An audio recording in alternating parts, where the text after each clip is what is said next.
Yeah, that's just one less thing we'll have to It's up worry there. about once we get there. Is that what confirmed the other day? Just seeing my toe, but man, yes. Probably not the Thursdays. They can't do it. We on? Yes, we are. I'd like to call to order the August 13th, 2024 Columbia Borough Council meeting. Could I have a roll call, please?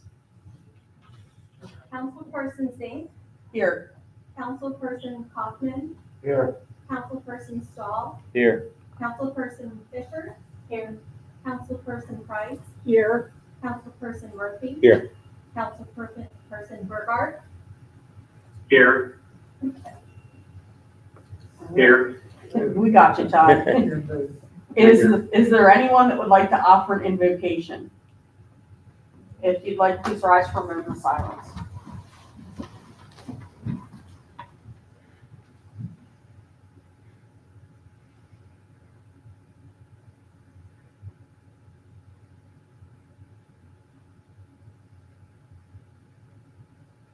Councilperson Stahl, would you like to lead us in a pledge? I pledge allegiance to the flag of the United States of America and to the republic for which it stands, one nation, under God, indivisible, with liberty and justice for all.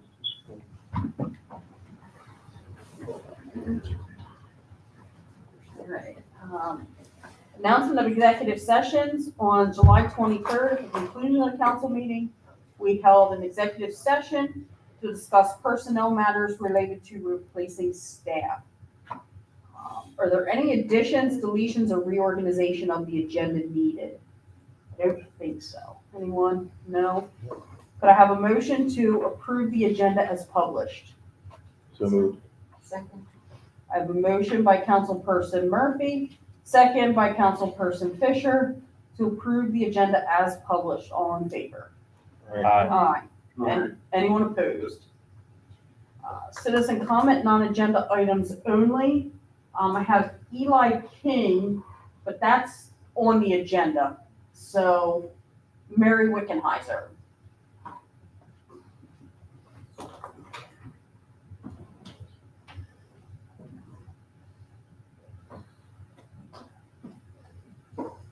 Good evening. Mary Wickenheiser, resident. I noticed after the last meeting I was at, and I spoke as a resident, I was identified as chair of planning. This is not speaking as chair of planning, that's later, I'm a resident. Since the mayor, the chief, and Jake are here tonight, I was curious when the ramp is going to be opened down there.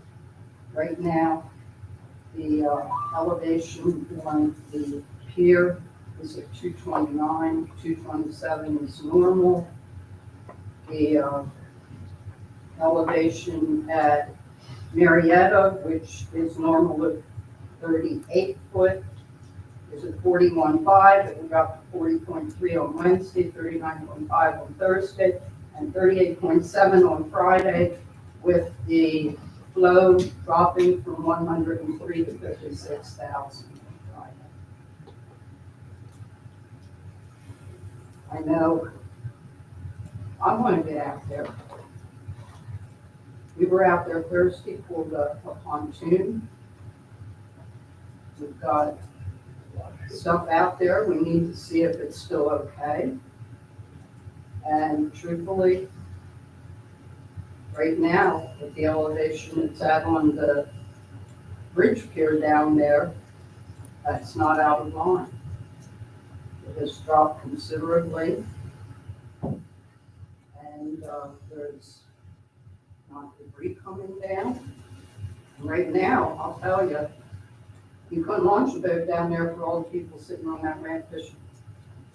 I don't know what they're catching in that muddy water, probably catfish, but I would hope that that ramp is open for the weekend. I need to ask the chief, did you get notification from Borough this time? No. No.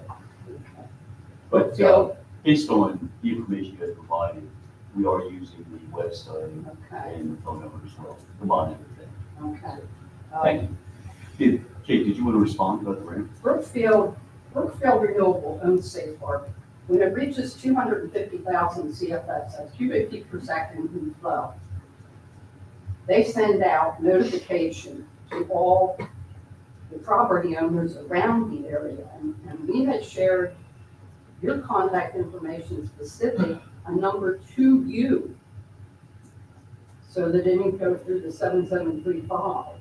So when we have our next Brookfield meeting, I'll find out what happened there. I know that meeting. Why don't I talk to you offline, you guys get a direct contact? Okay. I can tell you some person to go to directly. I think you know who I'm talking about, would be able to help you. Okay. Okay, since he's the president of the Safe Harbor Initiative. Okay, I'll have the barricade pulled tomorrow morning. thank you. Thank you. I noticed today it was off of the water was off of the walk around the shoreline.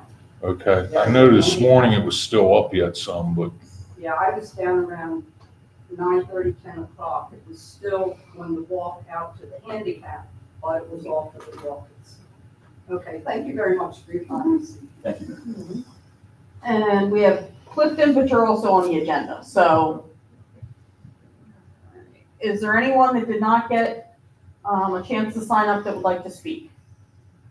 All right, could I have a motion to approve the Borough Council meeting minutes for July 23rd, 2024? So moved. Second. A motion by Councilperson Price, second by Councilperson Stahl, to approve the Borough Council meeting minutes for July 23rd, 2024. All in favor? Aye.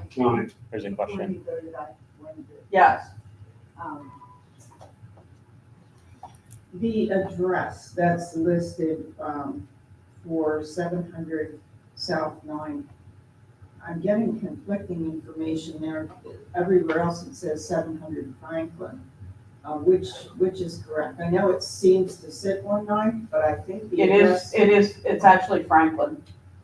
That's So the address that is be Franklin. corrected in there then to reflect. the Well, correct that's address? what Frank asked. He asked about 700 South 9th, so. Well, actually, it's me, and I would Oh. have asked about South 9th because I thought it was Franklin, but at any rate, I just thought the address should be correct. Thank you.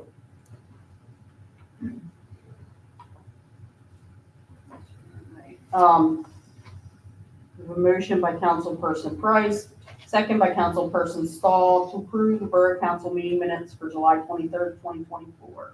All in favor? Aye. Anyone opposed? All right, presentation and acceptance of reports, community development. Acknowledge receipt of the market house report for July 2024. Any questions? Thank you. Legislation. Yeah, I'd like to have council knowledge receipt of the active legislation report for July 2024. It's in the packet. Yeah, and that is actually the report from last month. Yep. That was the only one I could find. Yeah, I there, didn't have a there's new no one, because I figured you guys weren't working Yeah. on no. anything new, so I just put that. Just so you are aware, I'm gonna meet with, Jess Fieldhouse from CS Davidson on August 26th. To just go over, because she's got a number of things on here that she's working on, just so we can figure out exactly where they are and what we need to get across the finish line there. So, Right. yeah. All right, Mary? I saw your hand go up. Okay, as planning, the very last item on there, the accessory dwelling units, PC reviewing now, we have not seen anything on that. So there's no way planning commission is Okay, reviewing okay. that at this We time. will figure out where that I'm happy to is. see that that's Okay. something in Yeah. Jess's, but Yeah. planning commission has not seen anything on that yet. Okay. Thank you. All right. And then Public Works and Property. Yes, I'd like to acknowledge the Public Works and Property Report for July of 2024. just like to point out the finishing of the project of the Hometown Hero banners, 635 of them throughout town. So good work. They look great. It's good to see them all over town. Any other questions?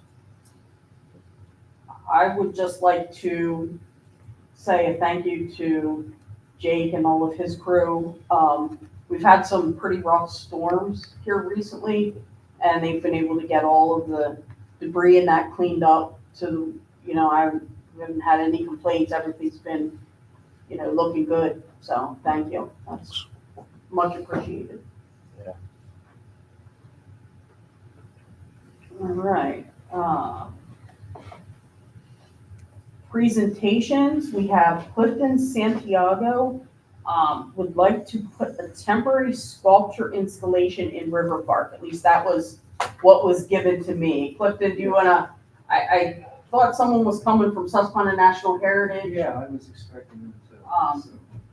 Yeah, this was, I can tell council what I know. There was some confusion at first. It was talked about at River Park, and then they said it was just gonna be inside, but recently, we were told it's outside as well. So he's gonna give us a presentation, and we would, since the outside is our domain, we would need to approve that. So, Yes, it's always been inside and outside, that has always been part of it, so anyway. But this is from a group from Baltimore, but it's based in Baltimore, goes by Baltimore Sculptures, but it encompasses much more than that, about 40 miles in all directions. So I'm from York, Pennsylvania, so I'm a member, there's some other people from York. So there aren't that many pieces outside. At the most, we'll have 5. Only 3 that are large enough to really to need any sort of be fastened to the ground. There was some question about saying that we needed insurance on that. We have done shows in the past, and that has always been done on a rider on the property. I'm sure you've got insurance already. So it would be something that would be a rider on that insurance. we generally, when people are using our facilities, we require them to carry But the insurance policy naming us as additional we are insured. not renting your property. No, That's not what we're doing. No, it's not renting, it's just the use of the property. I mean, we have to know that Okay, if something falls down and injures someone, yeah, that comes we under- can't be, Right, you're we not, that's can't be why, liable for it. that's why it would be a rider on your policy, not on. That's how it's been done every place I've been in the past, so I can't say, if you can't do that, we'll have to cancel that part of the show. I can tell you that 2 of the artists, the 2 artists that, first off, the one piece is probably would reach the ceiling, it's wooden, that would be attached to the ground. They've done stakes put into the ground and hold it in place.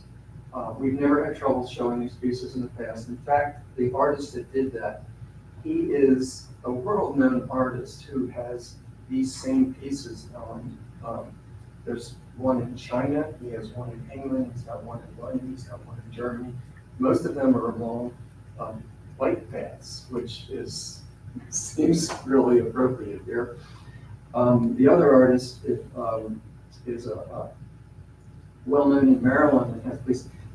Is anybody here familiar with the big fish sculpture down in that's Tom Sterner? He is specifically making a very nice piece for this show. So there would really be those 2, and I had spoken with Jake about where we could put them. They'd be up a little closer to the building, kind of out of the way. And then the only other piece would be something that I was planning to construct, which would be made out of bamboo, so it's not like it's a structure that's going to hurt anybody. And that would be probably half scale at this point of a GG1 train, just the front end of it, and then it would kind of play up. That relating to this place here, I mean, historically the GG was a major training going through here. So anyway, there would be a couple of, a bench and a chair, and then another very much smaller piece that would be outside. So it's only the 5 pieces. And I mean, to have insurance in the vent for 9 months, that's not something that we have ever done. It's usually the organizations that we do this for view us as coming in as something for them.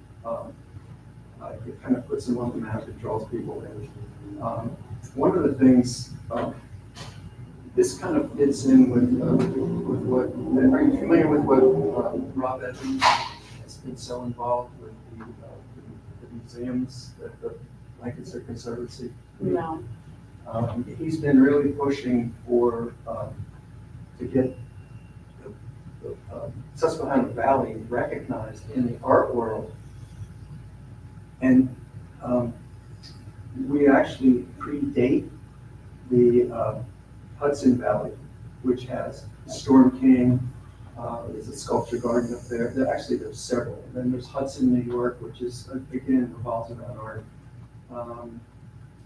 So what we're trying to do is bring attention to the area to make it, part of, people will come here for that. If you look up Storm King, and same thing with Hudson. When you have a situation, being on a river like this, it becomes a tourist attraction just to come and see the scenery. And if you add something like sculpture, anyway, we're set for this show inside, and hopefully you can see your way to take a look at your insurance and see if we can just get a rider on yours. Otherwise, What happens then if it's damaged? If it's vandalized? Then we're liable for that. Well, that's, your insurance should cover it. Well, it's liability insurance, and truthfully, there has not been, we've done these before and have not had a problem with that. When are you looking to start this exhibition? How long is it gonna run? Well, it would run for 9 months. We're talking about setting it up. We set a date for the 24th of this month. So that's when we'll install the show inside. It doesn't have to go in at that point. If we're still working on it, I guess we can delay the start. But the grounds are so perfect for it. It seems a shame not to. I was told it was only going to March, so this would be going to May. We were told 9 months. I'm not sure what you're. So. You set the schedule. We did. The other thing we have to think about is, will it interfere with any events that we have going on down there? That was, met with Jake and discussed that. We were thinking that we would not be in the way. So how long does it take to set up the outside portion? At the most 2 days, probably 1 day. Is that something that, We can check with Phil. that Derek or somebody in his group can oversee to make sure that it's structurally sound, installation wise? Would that cover some of the liability for plumbing? Yeah, well, yeah. It would, yes, from that standpoint, yeah. But I think maybe talking to Phil, your insurance carrier, and seeing what they would recommend, because normally what you guys do in the case of like a facilities use request is that person has to get insurance. It doesn't mean that's the only way to do things, but I think it's a good idea to talk to your insurance carrier and see how they would want to handle this. Yeah, I mean, we make people that want to close a street Yep. to have a block party get insurance. This seems a lot riskier. Does Susquehanna carry liability insurance? They should, I would. Further, And if for they're the hosting inside, the yes. event, Inside, yes. right, but if they're Inside, hosting the event, would they consider carrying a rider on their insurance They may, Yeah. We for would the, have to for talk the to them. outside? Yeah, And I would then say we that would this have an agreement with merits a them. little bit more discussion. discussion, Yeah. yes. I mean, I'm just curious, there's nothing in their packet. So it's like, okay, how many are they? How big are they? Yeah, You know, I I mean, didn't have much. There's I not was- even, no, I said there's not Yeah. even, not even pictures of what they might look like, so. I had pictures on my phone, I assumed your system would be able to let me put those up, but I didn't. Do you have a thumb drive? Not a thumb drive, just on the phone, normally I can just tie into a system. put them up there. Is there an overall theme to the display? We hadn't set a name on it yet, nature and, the environment is pretty much where we are at the moment. Yeah, these sculptures, well, the one in particular has been shown before down in Bel Air, Maryland, in a garden, within a garden space, so it's, it goes with being outdoors. Will the creators be on site, or how often? We were talking about doing, like have artist talks like once a month on I think we have 4 Fridays. So combination of the inside and the outside we would have. So for 6 months we'll be doing inside, we'll have artist talks. I thought this was set, and I had told, it's like, I've been in contact with AARP, I'm not sure his title, it's like the head of the state of Pennsylvania from AARP. He was enthused, and if I could get it in his, them to publish it, it would be fantastic. But if you can't find me, don't want to do It is a great idea, I It think, is. Councilperson Stahl's idea of having Susquehanna Heritage host the event inside and outside, Mhm. and checking to see if their insurance. I mean, if you guys, because they'd like to start this on August 24th, which would be prior to your next meeting, if you'd like, what you could do would be to, approve that pending, the, some type of insurance, that's satisfactory to Council Presidents Inc. and, and interim manager Graham here, or something like that, would be one way to do this, so you can kind of keep it moving if you'd like to do that. Do you have any idea of like, these already made, you're just installing them? Or are you building them on site, or is it, do you have an idea where you want to place them? What I was going to do is build on site, which would be, that's an installation. Okay. I had been trying to reach, I've talked to some of the local artists, trying to get some support on that.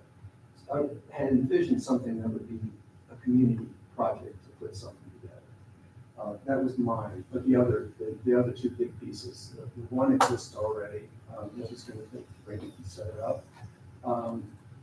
The one Tom Sterner's working on is in process, it should be done about that time. I've been to the studios. It's a wonderful piece, but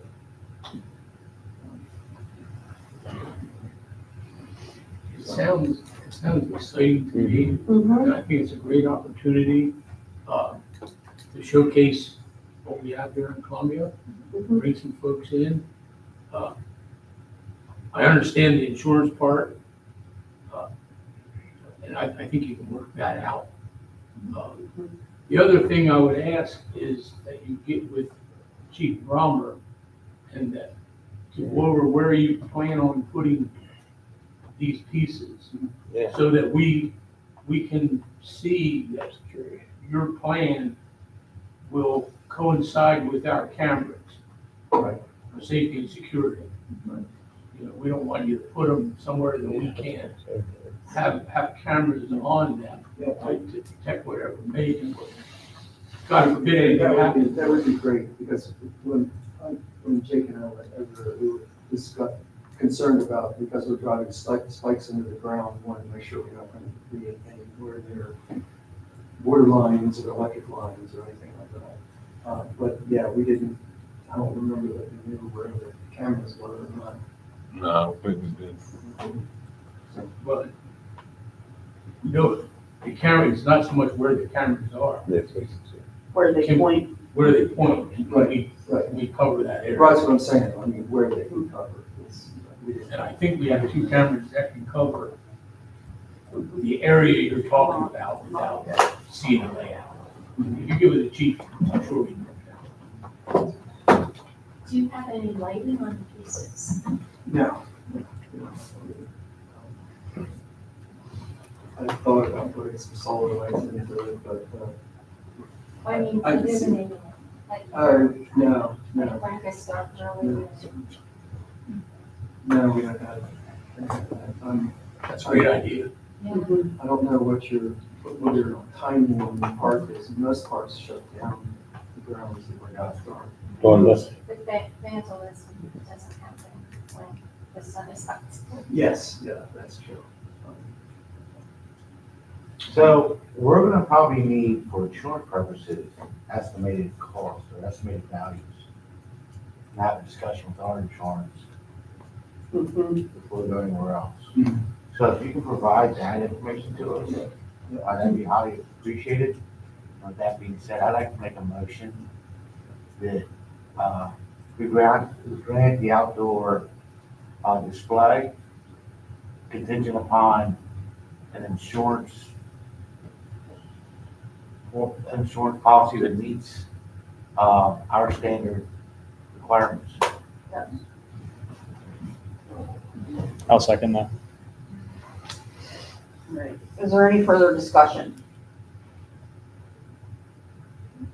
All right, I have a motion by Councilperson Kaufman, second by Councilperson Stahl, to approve the outdoor art installation for Columbia River Park contingent upon, receipt of applicable insurance coverage, whether it's us or Okay. Susquehanna National Heritage. We'll try and work this out. Or any other Or- organization. Or any other organization that would do it, yes. Yeah. So, In that case, if you're saying organizations, I'm familiar with on my side of the river. I don't know this Sunday. I'm assuming it'll be something like this. If it gets to that point, we'll give you a hand. Okay. mhm. Thank you for your time. Thank you. Thanks. All right. You need to vote on that. Oh, we didn't vote on it. I'm all confused. I have a motion by Councilperson Kaufman, second by Councilperson Stahl, to approve the temporary art installation at Columbia River Park contingent upon receipt of applicable insurance. All in favor? Aye. Anyone opposed? All right. Mayor Lutz, Chief Brommer. First, a couple of comments, and I'm sure the chief will probably want to elaborate on National Night Out. That wasn't, the chief and I had been in contact throughout the day. They were setting up early, and the highway department, everybody was, Wilson, we had everything set up, ready to go, but we kept watching the weather and saw that others were canceling their night out. We kept watching to the point to where we said, okay, we're going to cancel National Night Out. One of the big concerns is something that did happen. around 6:30, right in the middle of National Night Out. The sky opened up and it rained, cats and dogs. And what our main concern was, we didn't want, it was disappointing to cancel that night. And all the vendors and the work and everything was put into it. But one of the main concerns was if we had that downpour that we did have, and those thousands of people there, children included, scurrying to get back to their cars, get across the highway, whatever have you, in that rain, was a significant safety risk. So one of the main drivers in canceling the night was the safety of those who were there. And also the front lighting, the possibility of lighting on that field. So it was a shame it was canceled. Hopefully next year we'll have better weather. Before I turn it over to Chief, yesterday we had a land bank meeting, and a couple of things I want to report on that.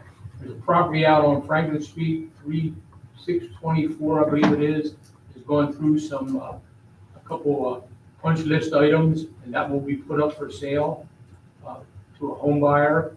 The property on Popper Street, I think it's 328 or something like that, Popper, 318, Popper. Formerly, we had it condemned. We have a long history with that property. That will be handled by Tenfold for a first-time home buyer, where Tenfold will provide educational programs and training for them on how to manage becoming a first-time home buyer, and they also will be helping with the down payment for the first-time home buyer. So we're going to get somebody in both of those places probably in the near future. They also, Sean also said that he will contact us when they're ready, when they got things completed, if anybody would like to do a walkthrough and see the properties. I saw a lot of the pictures of the one on Franklin. It's absolutely beautiful. I'm not even going to tell you the asking price on it, but I want to see, especially the Popper Street property, because I was in there when it was condemned. So I'm interested in that. The other thing was, one of the 3 homes on South Fifth Street, the Habitat homes, is now occupied. All the homes have been purchased, but one is now occupied. The other should soon follow.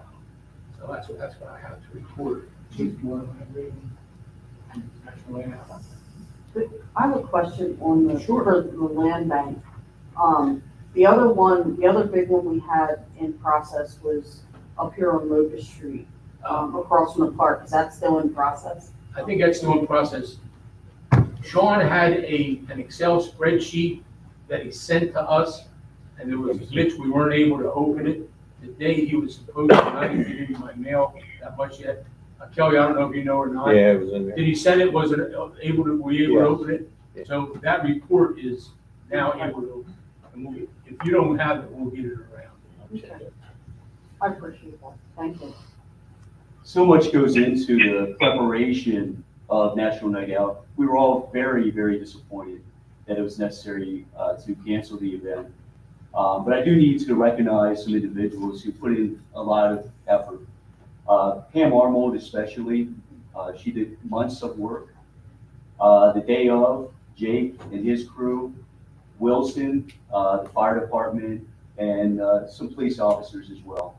So much went into it.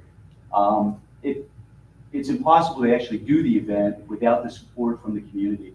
So we received funding from businesses, from clubs, the social clubs.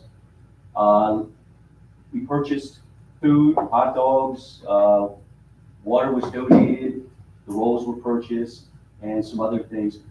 There were beneficiaries from this though.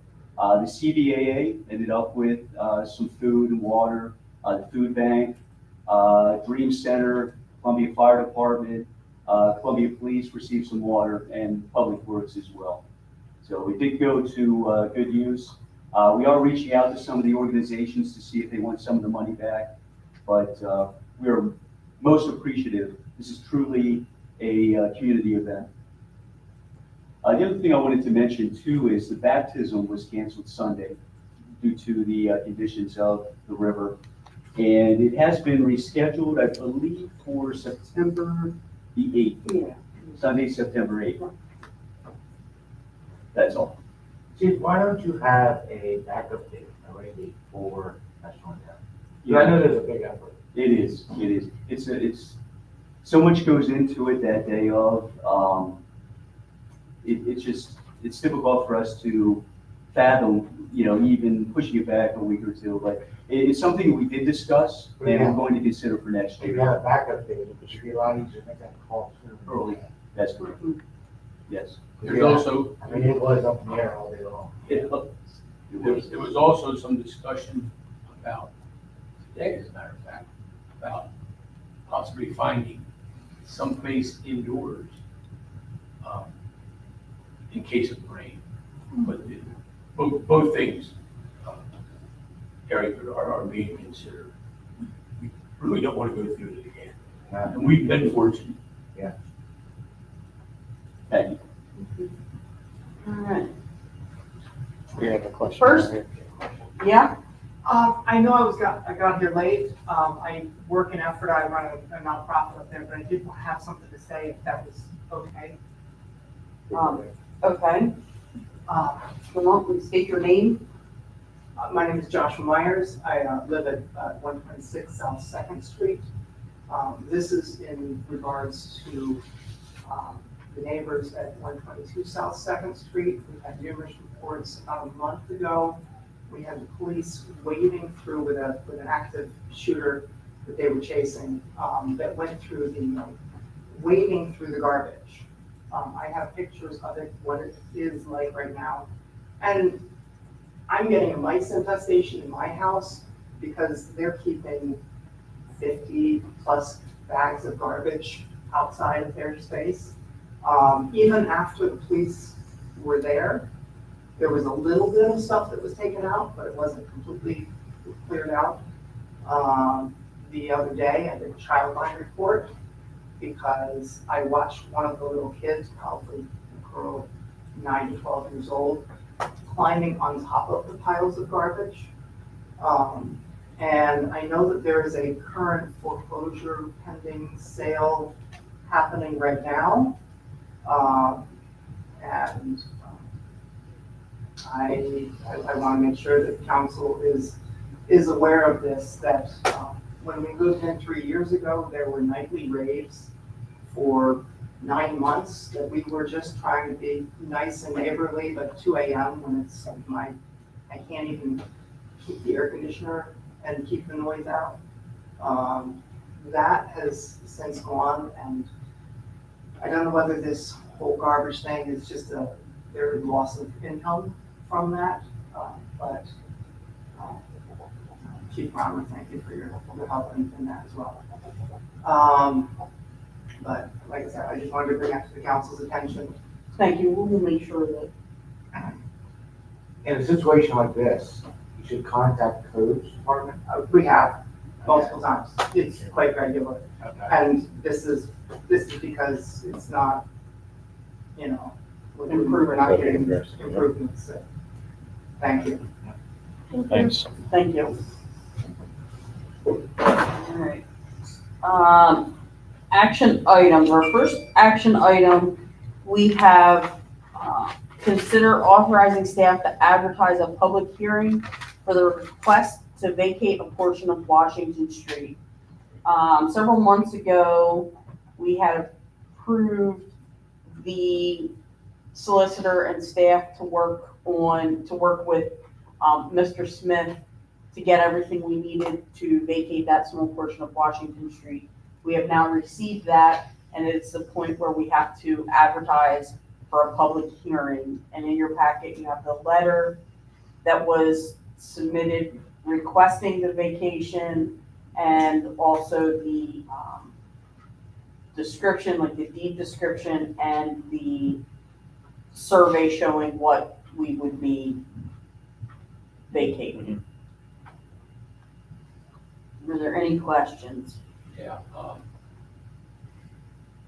Has this gone through the planning commission? it need to go through a planning commission?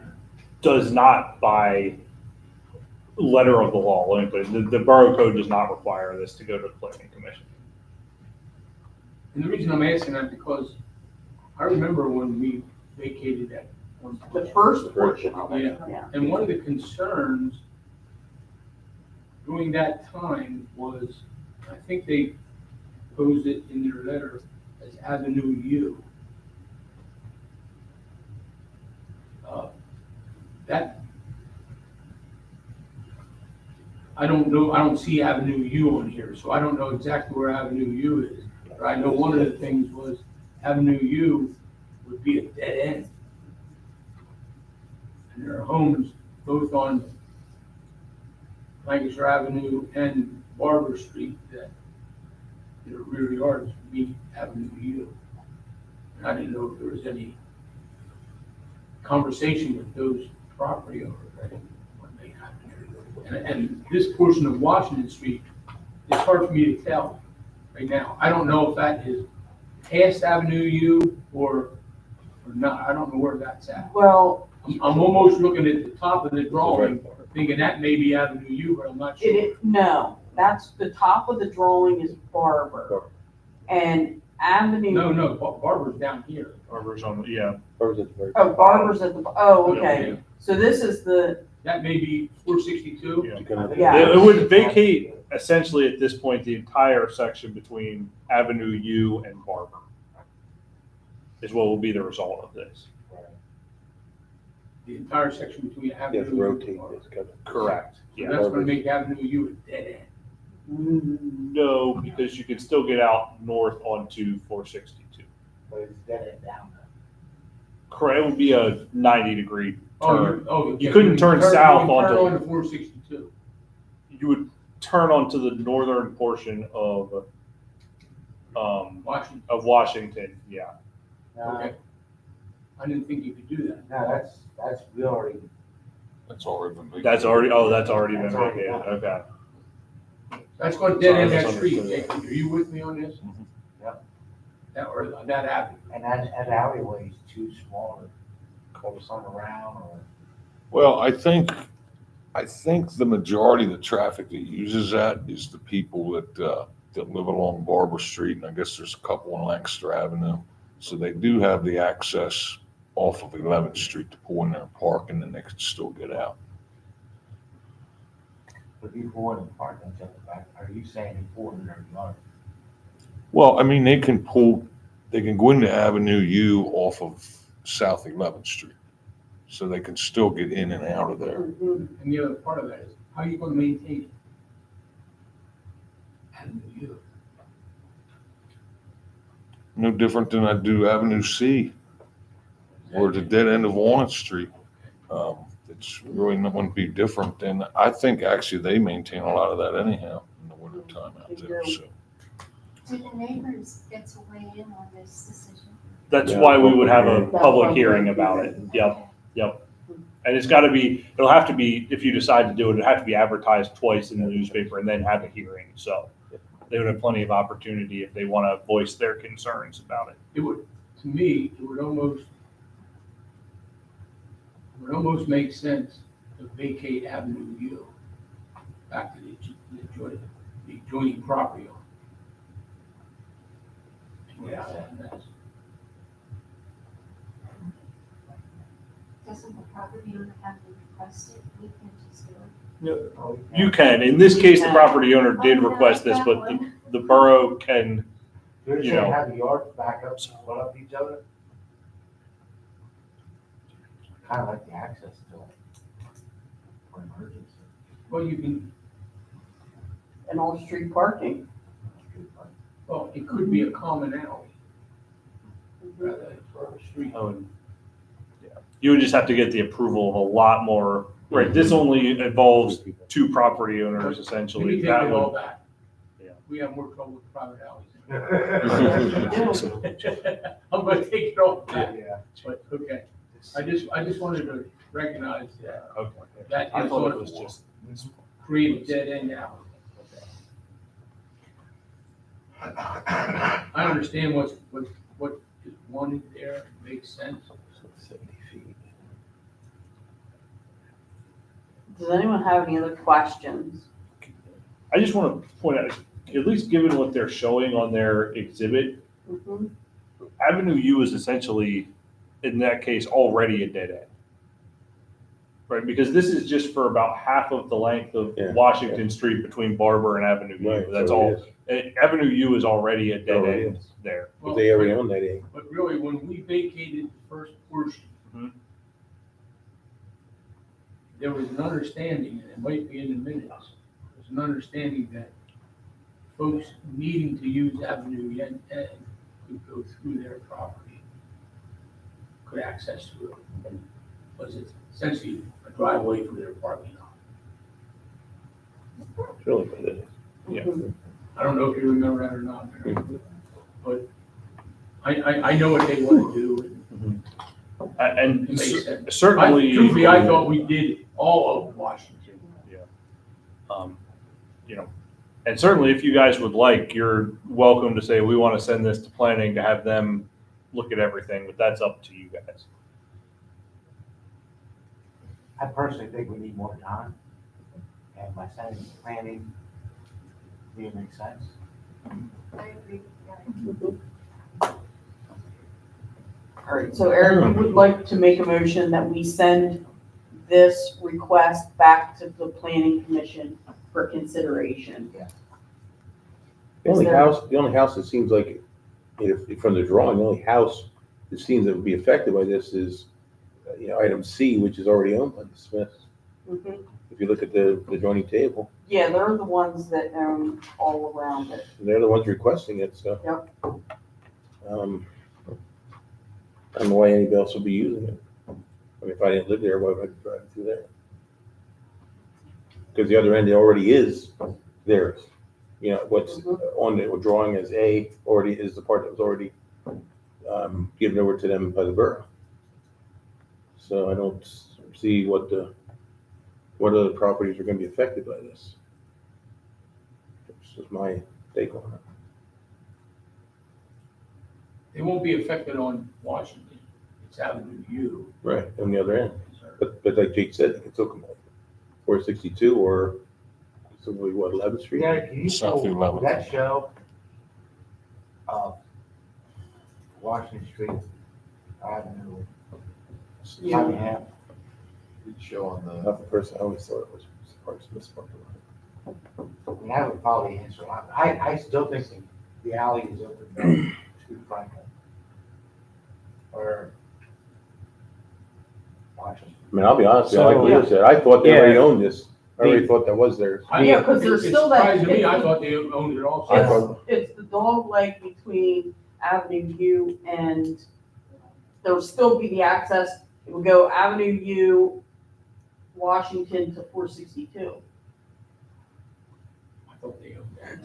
That's what that's what Mayor said was abandoned already by the It already borough. is. Yeah. It is, A. I know it's Avenue, you back to Borough. It's still open.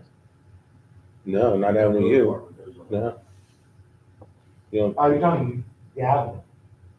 I'm talking the part we vacated already. The part we vacated was A in that drawing that's in the packet. Nothing gets You scrolled don't through. see Avenue U on that drawing. Which, Right, but can't you That's still what's- exit Avenue U onto Exhibit A? No. No, Not technically. Is it, Avenue U is a dead end. is it gated?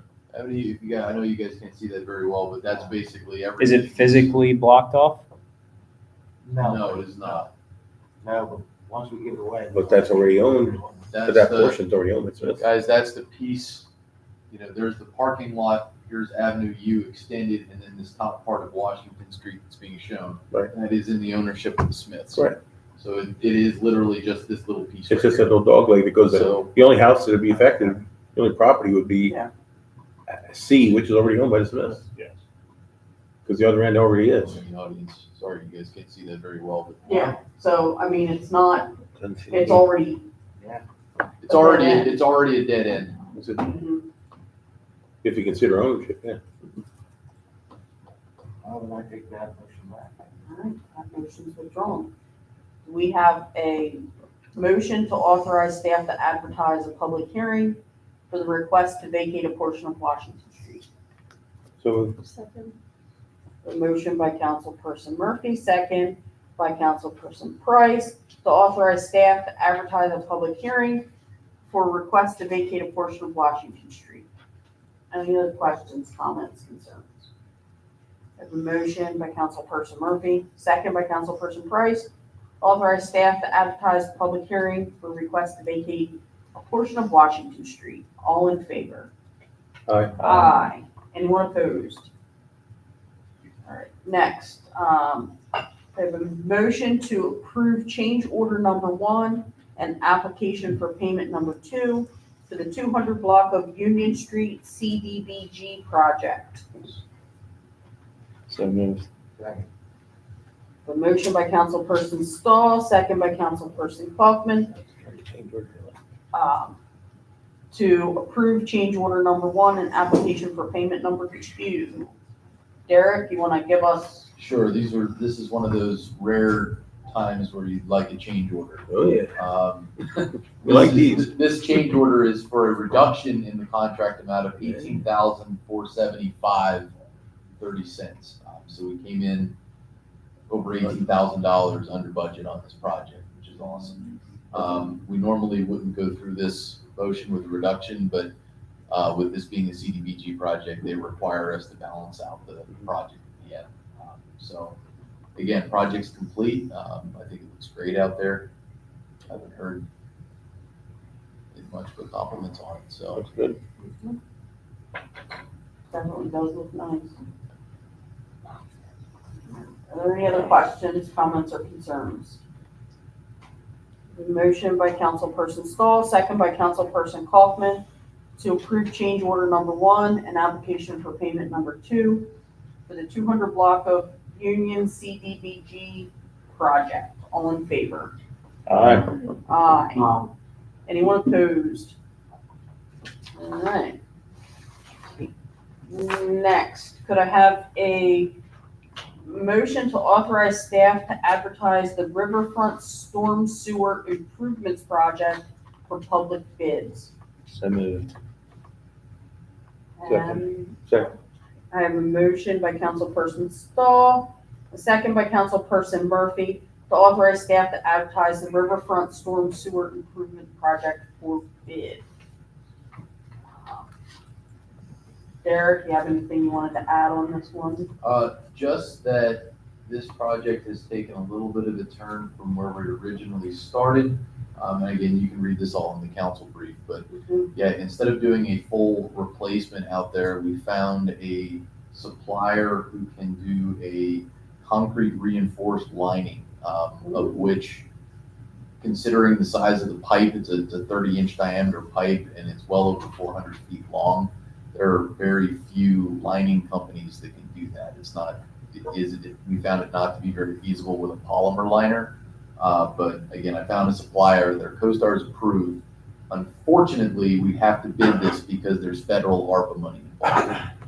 So my intention would be to put out a bid packet.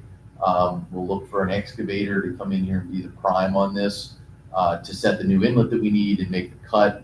I'm going to utilize the specifications from this pipelining company. If there is a competitor out there, great, we'll just get a better price. But I'm comfortable we've got a good approach on this. The other bonus is this should come in well under the grant budget.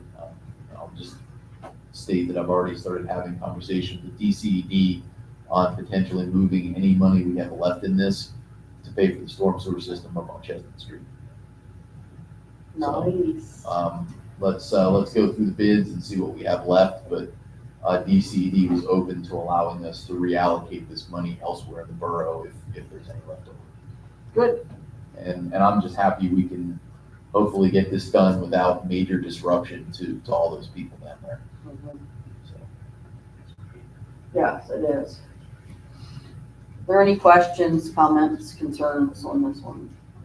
I have a motion by Councilperson Stahl, second by Councilperson Murphy, to authorize staff to advertise the Riverfront Storm Sewer Improvement Project for public bids. All in favor? Aye. Aye. Anyone opposed?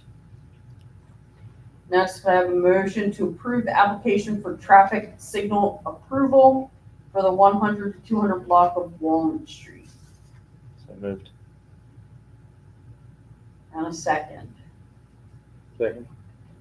Motion by Councilperson Stahl, second by Councilperson Murphy, to approve the application for traffic signal approval for the 100 to 200 block of Walnut Street. Derek, anything to add on this one? Just another PennDOT form. Again, this is basically just slide the signal head over so it will line up with the realigned travel. That's it. Questions, comments?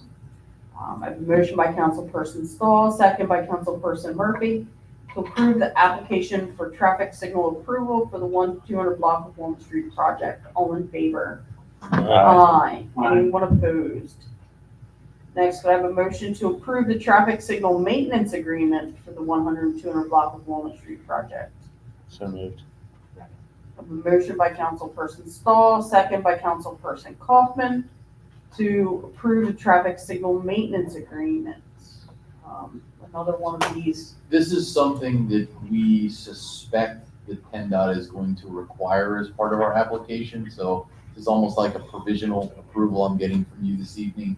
I'd rather get this approved than hear from PennDOT we need it, and then I have to try to fit this into another meeting. But generally, you already maintain this traffic signal. This is a newer form that PennDOT is trying to get for all of their signals.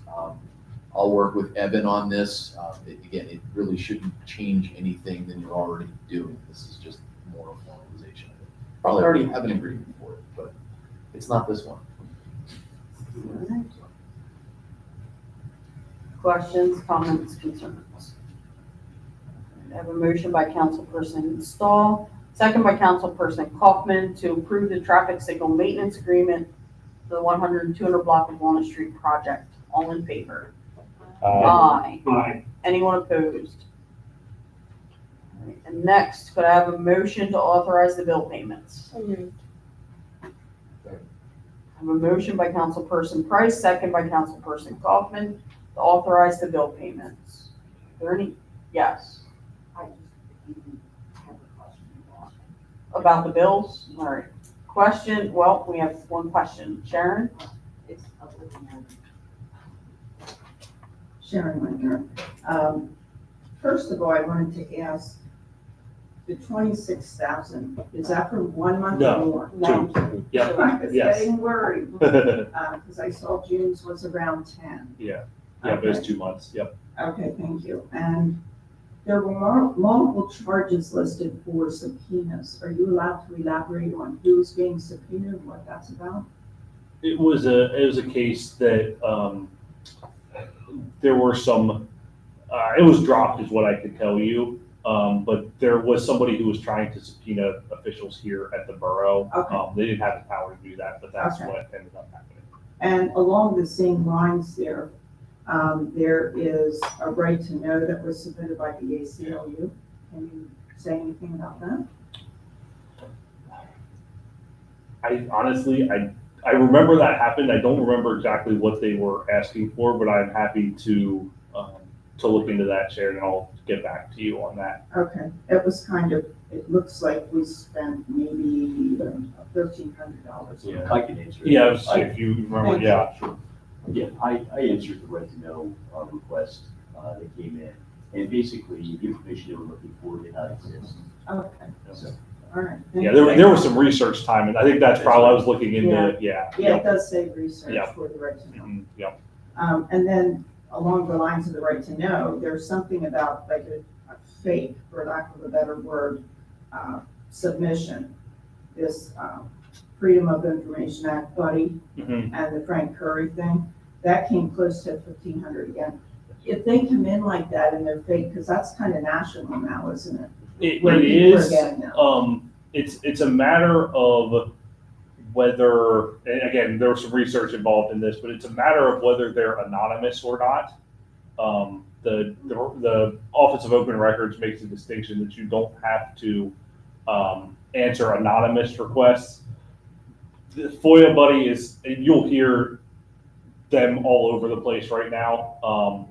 And what they've done is they're kind of a third party requester for people, is what is happening. And so it's a matter of whether or not that is an anonymous request or not.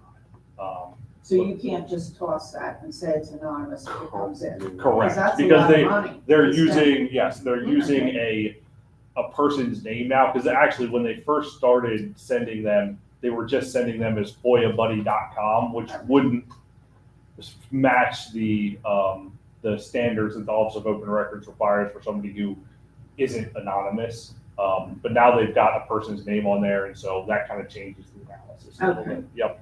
And the other thing is the person, and I'm sorry, I should have had his name, the person working for us to find the borough manager, is he also helping to find the finance manager? No. No, he is No. not. So I got two people contact me and ask me how much the ad costs, because we ran a color big ad in the Sunday News for a finance manager. Yes.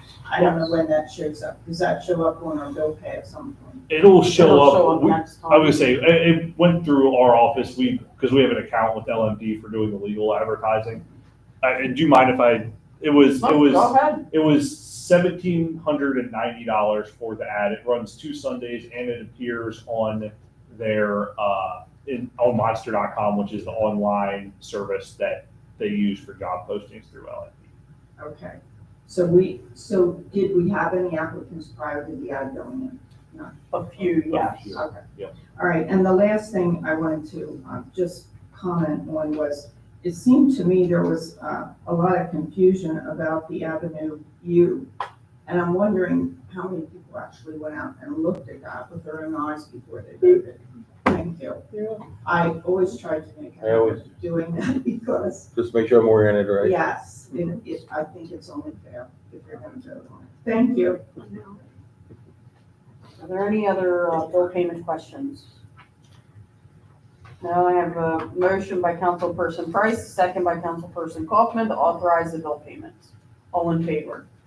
Aye. Anyone opposed? New business, we have several things here. I put this under new business because it was kicked to us from the Planning Commission. Yes. It's a conditional use approval for 750 South 9th Street. And we do have Eli King, who is the applicant here. So Evan, can you help us out here, or Derek? Because I don't think we've ever seen one of these before. So you want to go? Okay. No. So a condition. Did we? Got that. Okay. Street, it's been a while.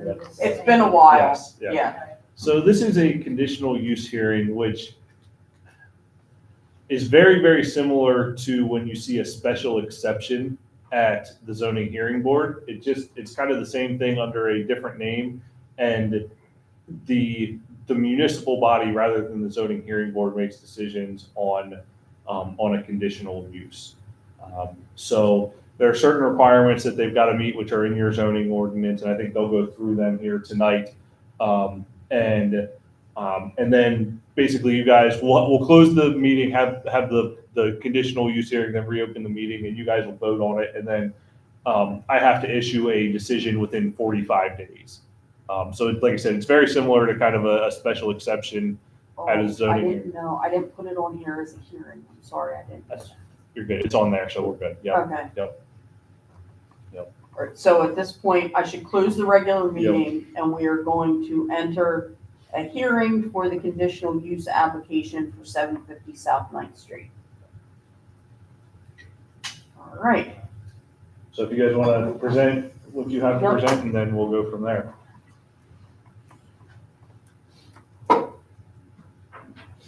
Good evening. Thank you for your time this evening. My name is Joshua George. I'm with Landworks Civil Design. We are the civil engineering and land planning consultant for this project. I'm joined tonight by Eli King, who is the property owner at 750 South 9th Street. It's the property at the corner of South 9th and Avenue X. The property is about 0.47 acres.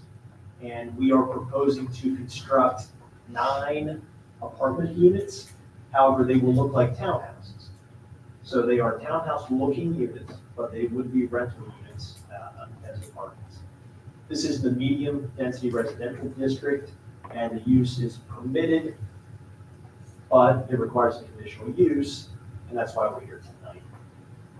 The conditional use has specific criteria. The zoning ordinance has specific criteria, because this would be considered a flexible residential development in accordance with the terms of your zoning ordinance. And that is what dictates the need for the conditional use. The project was reviewed by the Planning Commission at their meeting a few weeks ago and was recommended for approval by the Planning Commission to Borough Council.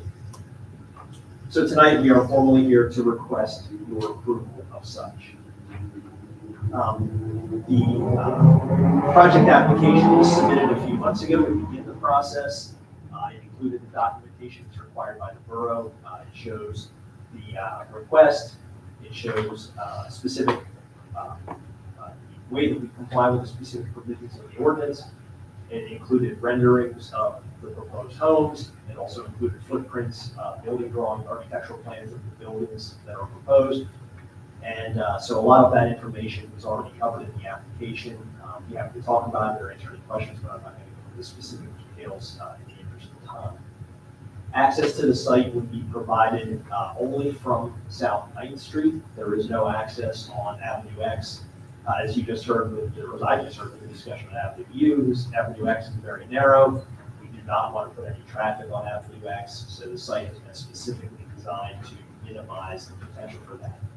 All of the units will face Avenue X, and then access would be from the back of those units in the parking lot that would be behind the units.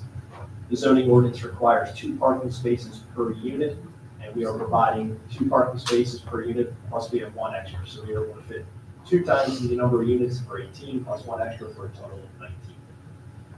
We are also proposing to provide trash collection facilities in the form of a dumpster.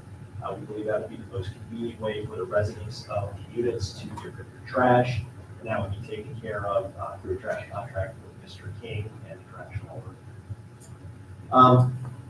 Overall, we will be back before you if you were to approve this tonight with a land development plan, at which point we can get into all of the details of the site layout. You don't have to. He sees the approval body. Oh, sorry. It's okay, Josh. We'll be back anytime though. Well, we'll be back here, but not with you. Yeah. Yeah, that's unusual about Columbia. We don't usually see that. So we appreciate one less step in the process, actually. That's good. As I said, we did go to the Planning Commission. They vetted this pretty thoroughly a few weeks ago. And so we're here tonight to ask for your approval. Mr. King is here to answer any questions you might have about his business, what he does, other projects he's done in the borough. If you have any questions about that. But in the interest of time, I'll turn it over and ask for any questions. Yeah,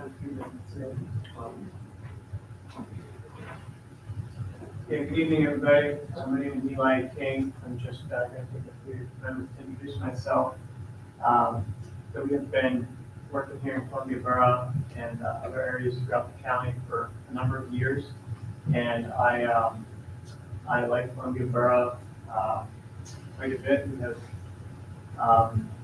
We've done a number of projects here in the community, and I just love the historical aspect of the town and maybe the Heights River Trail, and just in general like to see the community being improved. We're excited to present this plan here tonight.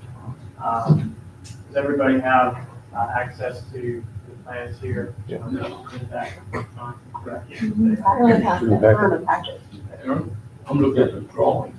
That's in the back there.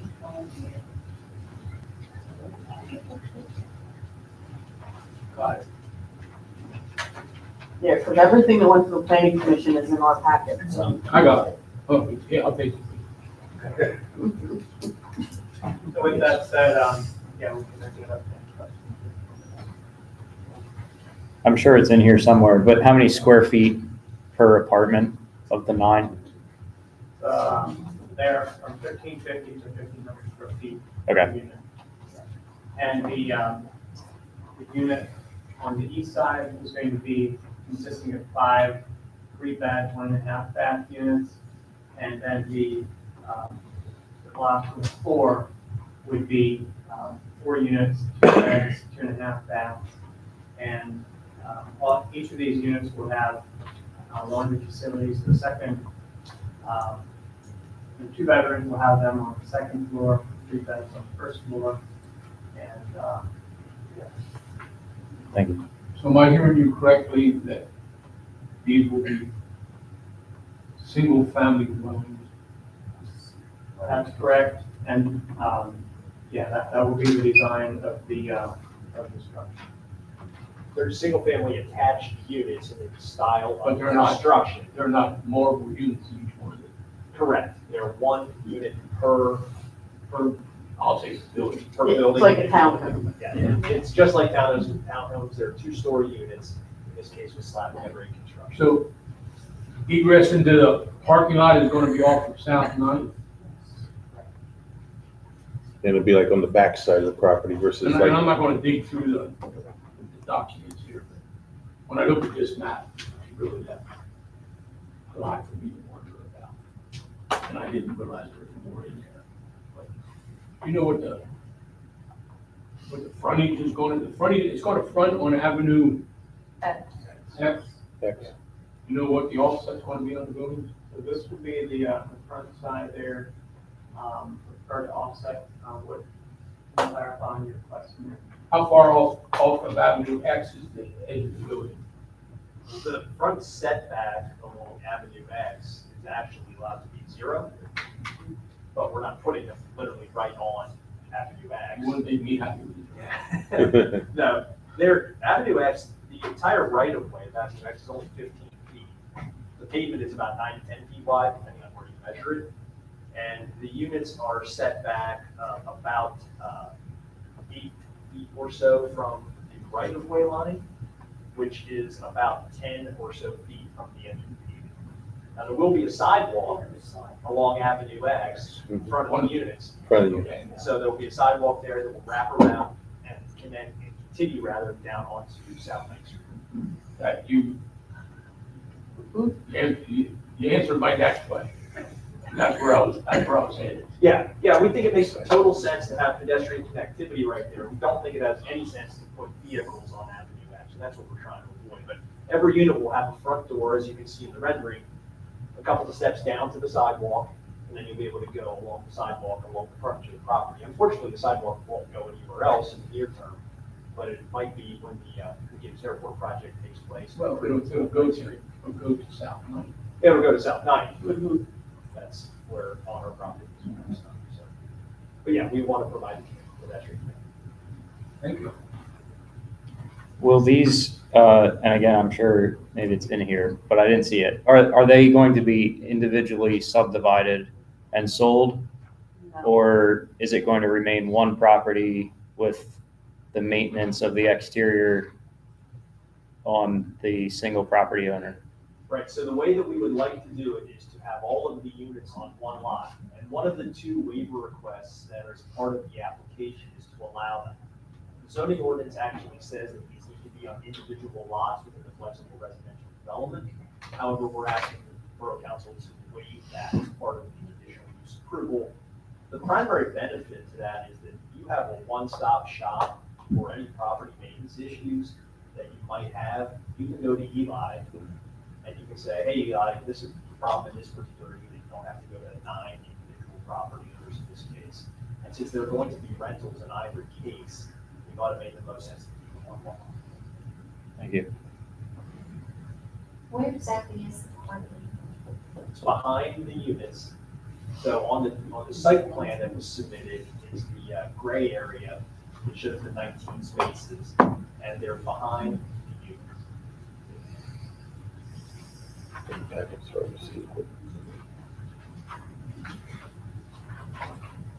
So like box, in the drawing, the box that you showed, like in the parking area, that's the dumpster. The gray area is the parking.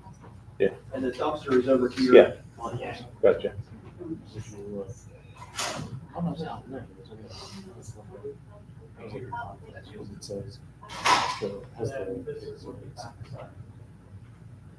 Entering from the parking lot.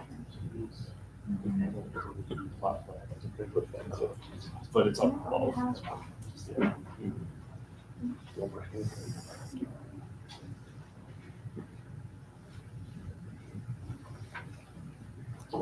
Anyone have any other questions? I'm not clear on what the conditional use is. Are you? So, yeah, basically, the conditional use is allowing it to stay all on one parcel, one deed, one parcel, but having multiple units on there that are owned by the same person. That's. And it also, right there, it allows more density on that. That's the main purpose for the conditional use is to allow a greater density than your flexible development requirements. Again, the hiccup here is that as a special condition of that, it needs to either be separate lots, or there actually is a provision in there that allows it to remain as one lot with the establishment of a condo association. And that was something we got into with PC, is if this was gonna remain one lot, that it makes sense for a condo association to be created if Eli is gonna continue to own the whole Yeah, thing. if he's gonna own it, yeah. If we're gonna break him off and sell them, then you, Condo association is not necessary if he's gonna own them all, because the condo association would only be applicable if the individual units themselves were sold and all of the land on which they were located was under common ownership of the association. Right. So the intention here is to maintain one single point of ownership for both the land and the buildings, and therefore the condo association would be not relevant to this particular situation. So the conditional use is really just, as Evan said at the beginning, it's a process. It's like a special exception would be in front of the zoning hearing board. However, in this case, the conditional use brings it in front of you as the governing body to make a decision, rather than sending it to the zoning hearing board as a special exception. The two waivers that we have as part of the request are to have everything on the one lot, and then also to allow us to work with the borough to have the street trees, which won't all fit on our property because we simply don't have enough property frontage to make them fit, will allow us to put them potentially somewhere else in the borough or make a contribution, whatever the borough would like us to do for the street trees.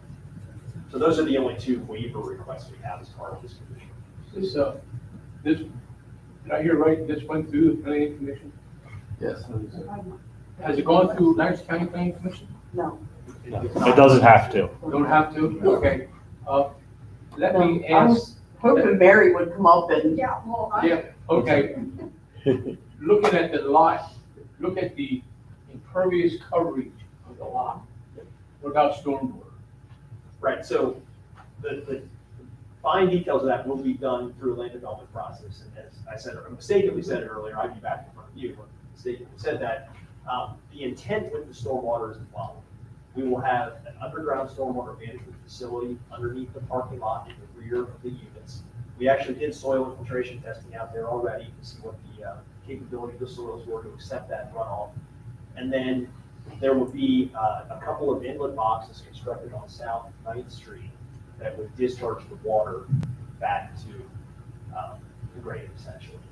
But we will have an underground stormwater facility there. We have nothing but a grass lot now, and so we'll have to have to meet the borough's requirements for stormwater to have an underground facility. And furthermore, talking a little bit more about design. So this zoning does allow for apartment buildings, and we just put a lot of thought into coming up with a design that we felt fits best for the neighborhood, which is why we came up with this style of residence. Mary, did you want to chime in? I'd appreciate it though, if you would.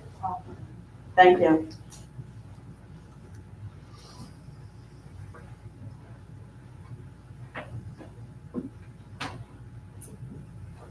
I don't have the minutes yet. This came to our July meeting, but as I recall correctly, the motion coming from planning commission was to recommend to council approval of conditional use request for 750 South 9th Street.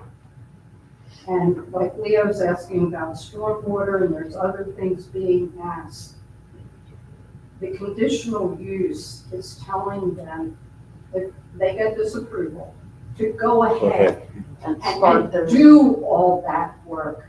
You know, if they can't get the conditional use, it didn't make sense to go into all of that detail that would be needed for planning commission to review the final plan. Yes, stormwater. We didn't discuss that because that wasn't part of what we were looking at But this in point. my mind, if we But- could answer that question, I Yeah. wouldn't support the conditional use. Well, that comes after the conditional use. This is their first step. We were very excited about this, and I think that our recommendation to Borough Council is to grant the conditional use and to approve the waiver requested for the single lot, and that they would be going to shade the tree with regards to the number of trees to be planted there. But we were very excited about this. We had a lot of discussion. Derek was there that evening. And, you know, right now without our manager who used to come to our planning commission meetings, you know, we're kind of relying on Derek for some of our guidance here. But I would really hope that council sees fit, as did planning commission, to allow this conditional use to move forward, that we can move these plans. Okay? Thank you, Barry. Any questions for me? They did a very good job what's presented in the packet because it answered like I haven't been on planning, every question I could think of was, it's there. Yeah. They had everything. You got that packet of materials from them. That contained everything. It said Derek and Mary's fingerprints all over it. I saw You it. know. Okay, thank you. All the questions were there. Are there any other questions, comments? Frank, saw your hand first.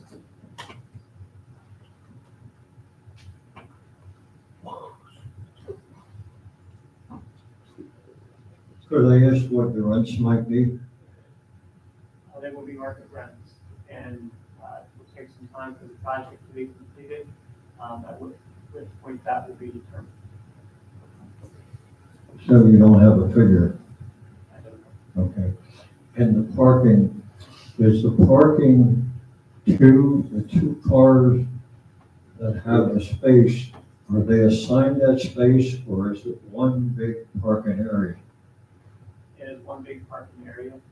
We will most likely number 2 units, 2 spots per unit. However, the property manager will help with making that assessment. Yeah. Do you figure handicap parking in that? I have not heard anything about that. We have to meet the ADA requirements for handicap parking, and so the project will do that, and that'll be shown on the land development plans that come after this process. Okay, thank you. Sharon? I just wondered how the neighbors were informed, because there's a lot of changes coming to that neighborhood between McGinnis and the farmhouse and Franklin Street changes. Were they informed? I know you've listed them all out. They would be informed during the land development.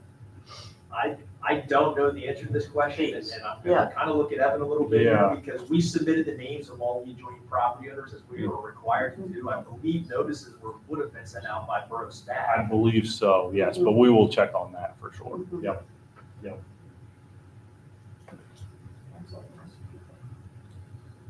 Are there any other questions, comments?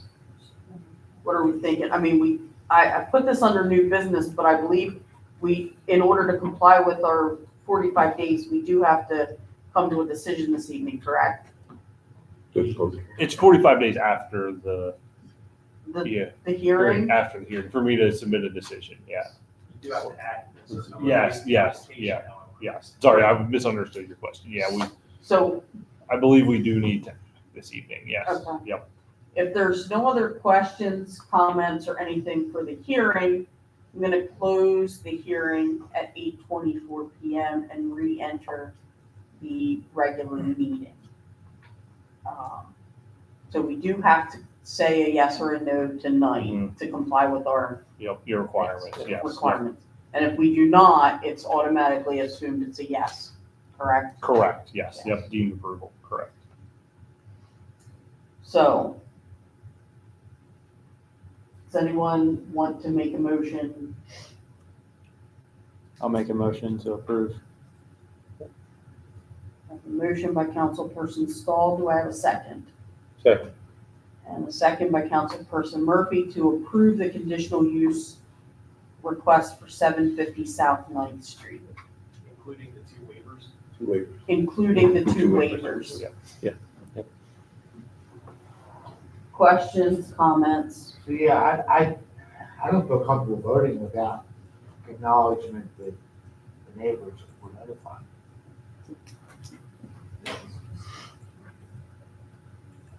This is just the beginning. There are 20 property owners listed. But once we approve it, it's pretty much set. It has to be approved by planning. Right, but that's trivial stuff, not to be, I'm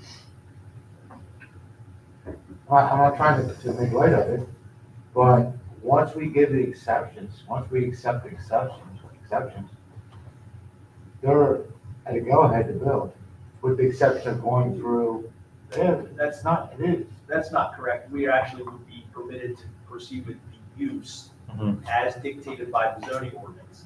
That is all. right, but your designs are based on these ordinances. They are. You do plan on being able to go through planning without too much of a problem.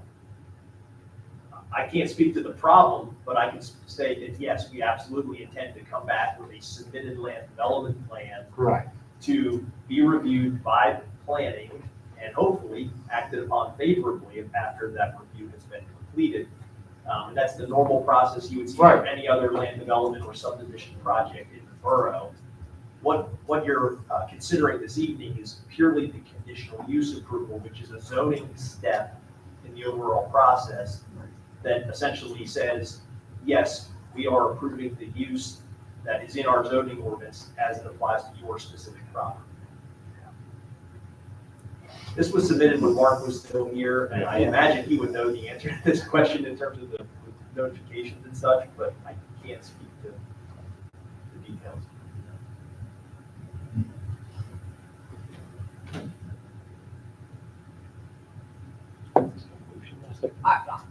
We do have a motion and a second. I will just say that I am kind of torn on this,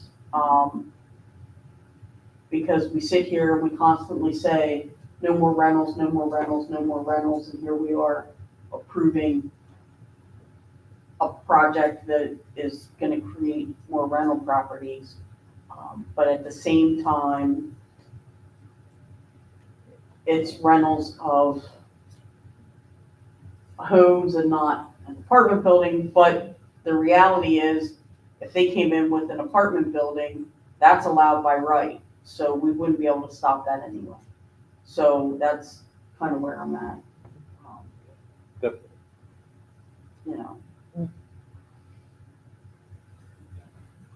Heather, I can interject something that wasn't brought up tonight that was brought up in planning is, and this has honestly helped sway planning a little bit into recommending approval for this is, the applicant's engineer mentioned that if the waiver for the single lot wasn't approved, they could proceed with the plan and create separate lots. They could subdivide this and have each unit on its own lot and comply with the ordinance. That wouldn't require him to sell the lots. He would still keep them and rent them all. exactly. So it would create what it would appear to be a system, and at least those lots could be sold fee simple. But the applicant testified he has no intention of selling them. He's going to rent them anyway. Right. Which we can't regulate. So Right, we can't regulate use. Not a statement for or against the project. But Right. That was fact. It was And that's- presented in. That's why I said that, it could be done anyway. And furthermore, some comments were made during the planning commission, were also that you have tremendous respect for homeownership, and have done considerable work in the borough with regard, specifically at the planning commission. I shared 12 properties here within the borough that I did purchase as rentals, made improvements, and then sold directly to them. Feel free to pass that around. This is not that I do not, like homeownership or have a certain opinion about that. This is merely recognizing that there is a stated shortage of housing here in the community, as well as throughout the county. And here is an opportunity for us to provide very detail-oriented, modern, desirable homes for people in the residence. In addition, it was also mentioned that short-term rentals is, I think, approved in this current zoning, and I do not own any short-term rentals. I have no plans of doing any short-term rentals for this project. My business model is strictly to cater to long-term residents of the borough, which is what I feel would be the best fit for these homes.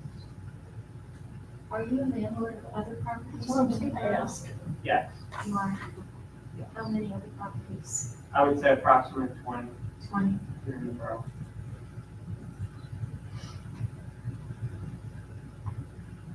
Questions, comments, concerns? I have a motion by Councilperson Stahl, a second by Councilperson Murphy, to approve the conditional use application for 750 South 9th Street with both waivers. All in favor? Aye. Aye. Anyone opposed?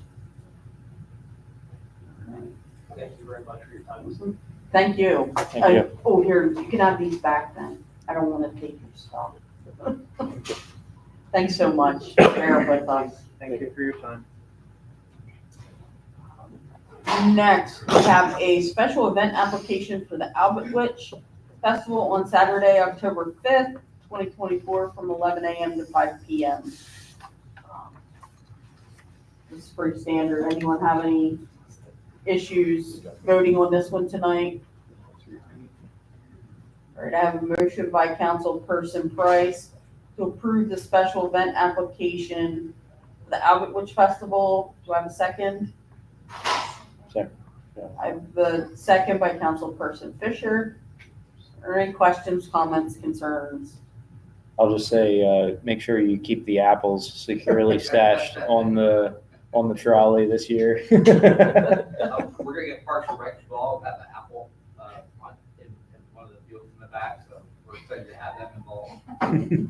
So how do you think it'll be if those art pieces are actually in? Well, I was gonna ask him if he could actually make an Albert Fish stand. But we should be fine, we'll work around it, that's no problem.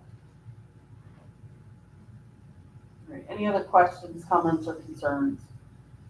A motion by Councilperson Price, second by Councilperson Fisher, to approve the special event application for Albert Witch Festival on Saturday, October 5th, 2024, from 11 a.m. to 5 p.m. at Columbia River Park. All in favor? Aye. Anyone opposed? All right. Next, we have the Highway Worker 2 position. We interviewed several people and we're bringing the name forward of Kenneth Bowder for the position of Highway Maintenance Worker 2 at a starting rate of $25.40 an hour, contingent upon background check and drug screening. We interviewed him. It was kind of perfect, but literally. He's the company he's with. He's been there for 24 years. He does everything that we need him to do. His company is closing. So, I mean, it's literally a perfect fit. Does anyone have any questions, comments, or concerns? Would anybody like to make a motion to extend the offer of employment? I'll make a motion. Or second. I have a motion by Councilperson Kaufman, second by Councilperson Stahl, to extend the offer of employment to Kenneth Bowder for the Position of highway maintenance worker 2 at a starting rate of $25.40 an hour, contingent upon background check and drug screening. All in favor? Aye. Anyone opposed? Thank you. Jake will call him tomorrow and I can print out all those forms. Okay, We don't need them right away, so right. we'll get them then. All right, and then we have a special event application, this kind of came in at the last minute, for Sharice Kirkland to host a block/birthday party on North Sixth Street between Walnut Street and Avenue H on Saturday, August 24th, from 3 to 7 p.m., contingent upon receipt of applicable fees and proof of insurance. She has not submitted the payment for the, did she submit the payment for the facilities use request? She did not submit the paperwork for the insurance, I know. Okay. I'm not sure about the payment. Okay. Yeah, it came in, Thursday, I believe it was, because I was working on the agenda and I was like, oh, let me add that quick, because it's before our next meeting. So I wanted to put that on here. Jake, how much time do you need to get your set up for a road closure like this? Friday? Basically something for this, I would just drop the barricades off in the 2 locations that they would need on Friday afternoon, and then it would be up to them to place them for whenever the event is. I mean, I'd be willing to make a motion, but, because I encourage block parties and stuff, but, we had to get a time frame too, that the insurance isn't here by a certain time. I don't want to come in at 2 o'clock afternoon on Friday and say, here's my insurance. Well, my concern on this was, it sounds like the block party part was added as a way to get it approved, because from what I understood, it was more of a birthday party for kids, and they were closing it down so that the kids could play in the street. And I mean, my only concern with that is, were the neighbors informed? Like, I'd be kind of concerned if, all of a sudden on a Saturday, my street was blocked off so that someone's kids could play in the street That is and I didn't know. I'm sorry. That is a condition that we did place on her, Okay, that the neighbors be notified. okay. It is 3 to 7, it's not like it's. Okay. No, it's not, but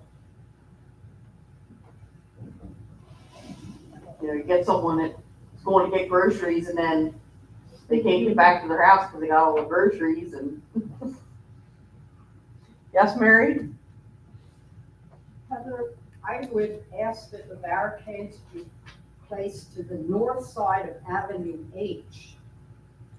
Don't block the south side, because that's the exit from CVS over Right. there. So if you put that barricade to the south side of Avenue H, that's just gonna make it Yeah, more we would. complicated, if I'm making any sense. Yeah, no. Yeah, we would definitely put them on that Yeah, side. because Avenue H will need to be open just for the simple fact, if somebody turns off the locust on the 6th, they're gonna go over there, then they Yep. gotta be able to. Yeah, Avenue H will have to stay open. So. Frank, do you have a question? Yeah, just an off-the-wall question. When you approve these, what happens if one of the residents there don't want to be a part of this? Do they have to move their car and wait till it's over, bring it back, or what happens in that case? Barricades are put up, and if it's inside the barricade, it's inside, if it's outside, it's outside. So they have to be a part of it once it starts? Okay, just curious. Are there any questions, comments, concerns? Do we have a problem voting on this? No? Did anyone want to make a motion? I like the conditional motion. To approve To approve it based on, receipt of insurance and applicable fees, as well as notification of all neighbors on the block. and a second by Councilperson Price. So I have a motion by Councilperson Kaufman, second by Councilperson Price to approve the special event application for Sharice Kirkland to host a block/birthday party on North 6th Street between Walnut Street and Avenue H on Saturday, August 24th from 3 to 7 p.m. contingent upon receipt of applicable fees, proof of insurance, and notification of all neighbors on that block. All in favor? Aye. Aye. Anyone opposed? All right, and next, Parks and Rec would like to talk to us about some things the ideas they have going on, and get some direction from us. So, Michelle? I don't know. Can you spell your last name phonetically, please? I think easily, I wish I would know what to do. Wait, did I have to give her a time limit? Please. He gives you all the meetings, you're all asleep. I would like to, just mention, first of all, that we have our movie night on the 16th of August at Maple Park. Starts at 5:30. Thank you, Chief Brummer, for donating water. There'll also be hot dogs and a surprise food that's gonna come from someone in the community. So there's actually yard games, that'll be there. We'll have our table set up, and then the movie. Okay, so I thought I'd let you guys know about that. We are also planning on being at Fourth Friday for August. We didn't intend to do that because there wasn't really anyone available, you know how small our group is.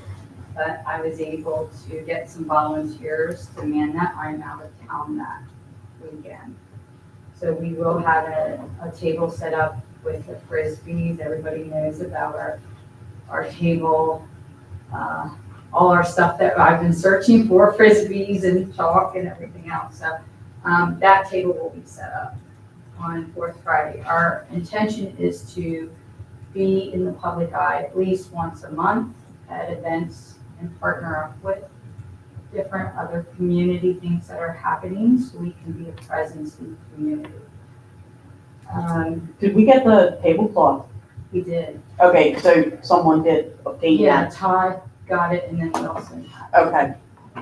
Yeah. I haven't seen it yet because I didn't get to do National Night Out. That was my big first event. I will mention that we are looking, I had talked about Chalk the Walk in September, which would have happened the Thursday prior to Fourth Friday. After thinking about the logistics of all of that, I am proposing and coming forward to you guys because our PNR committee has said, hey, they like that idea a little bit better. So I'm bringing this to you because the event will actually be on a Saturday if you allow it. I know do I need to fill out a permit for that? Where would it be? I'm gonna explain Okay. why. I'm getting there, I'm a little nervous. Chalk the Walk, we would start taking registration for the artists on Fourth Friday. So we have a stand in front of the borough taking registration for, we would need the merchants, the MAC will be involved in this, saying what merchants would allow us to chalk on their square in front of their establishment. But basically what we would do is take registration on the Fourth Friday, give them the rules and the guidelines. I kind of borrowed it from a nearby township who does this every year. They're on the 11th year of doing Chalk the Walk, which really sounds, whatever I read was phenomenal. And I'm like, wow, we could do this. Really bring the community together. The event would then start on Saturday the 28th, and registration, again, we would leave it open so they could register at 11. Artists could start drawing in their squares. Their squares would be numbered. They would be given what square they're allowed to use, as well as the chalk. We would give them tips and tricks. I know some people paint with chalk, all kinds of things, and things that are prohibited. And what we're looking for as, what we want to come out of the artist. We want something that's about Columbia. What do you like so much about Columbia? So we're hoping to get some really great things out of that. The artist would begin at 12 to chalk and would finish at 3:30. We would wrap up with prizes and winners at 4:30. So basically, we would need Saturday's chalk the walk to start at 11 and run through 4:30. And I didn't know if I needed. Is this strictly sidewalks? Yes. Have you thought about people driving and parking where they're going to be shopping? I have not. I was going to ask Chief Romer, I thought the permit might lead me down that way. What does that look like? Because on Fourth Friday, if we would have done this on a Thursday, it would have been the same thing, but we wouldn't have gotten the children involved. Right. Right? A lot of people are working. So, But, I mean, they're not gonna be parking on the sidewalk. Right. no, those, How long of a, it would just depend on the merchants, would just be locust trees. so like 3 blocks? I Probably two. Yeah, I would Maybe just 3. have to survey the map and say, hey, can we condense this to this area?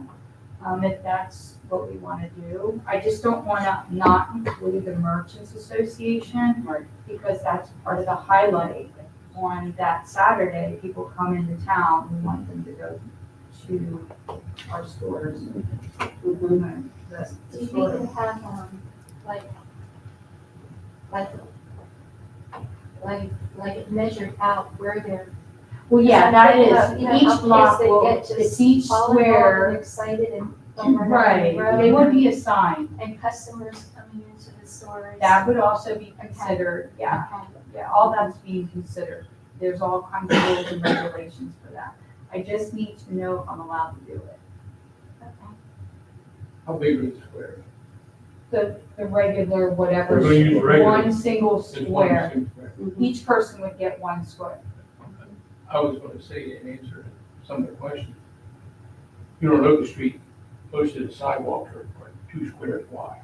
So if you pick a square that's back near the building, now you're 4 feet I see. off of the street edge. Yeah, we could definitely just make them more, would you prefer them more away from the building or? Well, I think if they would be no back closer to the building on that back part, that way they're not gonna get tramped on, you're not gonna impede. Yeah. The pedestrian. Is that all up and down Locust? Is it like that? Are they all? Locust Street does have a double sidewalk.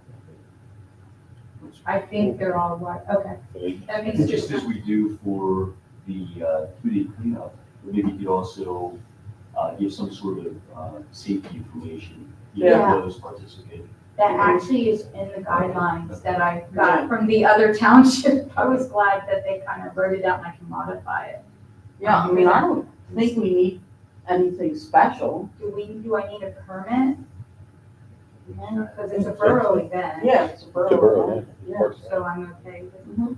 I just would I wanted to make sure we How checked are- with all the, Well, and you said there was gonna be prizes, how was the voting done? so there's 2 deciding ways to vote. And you might like it, Heather, because you want to talk. But originally, I thought I would do the council president, the mayor, perhaps the chief, or teachers from the school to vote. But now it's come to someone else suggested in the borough, it's like, well, why don't you do like you drop a coin in a can for each one? Maybe they had a little canister there, a button or something, and that votes it out. But everyone gets to anyone who's walking, pedestrian-wise, can vote. But then it comes to the fact that what do we do with the money that we collect, right? So that was something I posed to Heather earlier this week. If we collect any funds, can we just donate it to a nonprofit organization?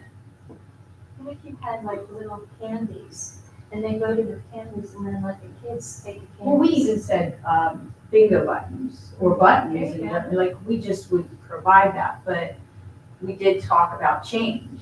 You know, who brings in the most money, you know, but then we would need to have I would advertise where that money would go, but I didn't know if we were allowed to do that as a borough.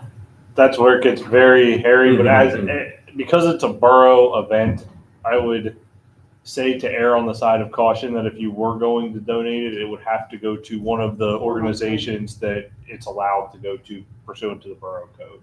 And that is a long and odd list, but we could certainly share that with you if that's the direction you decided to go.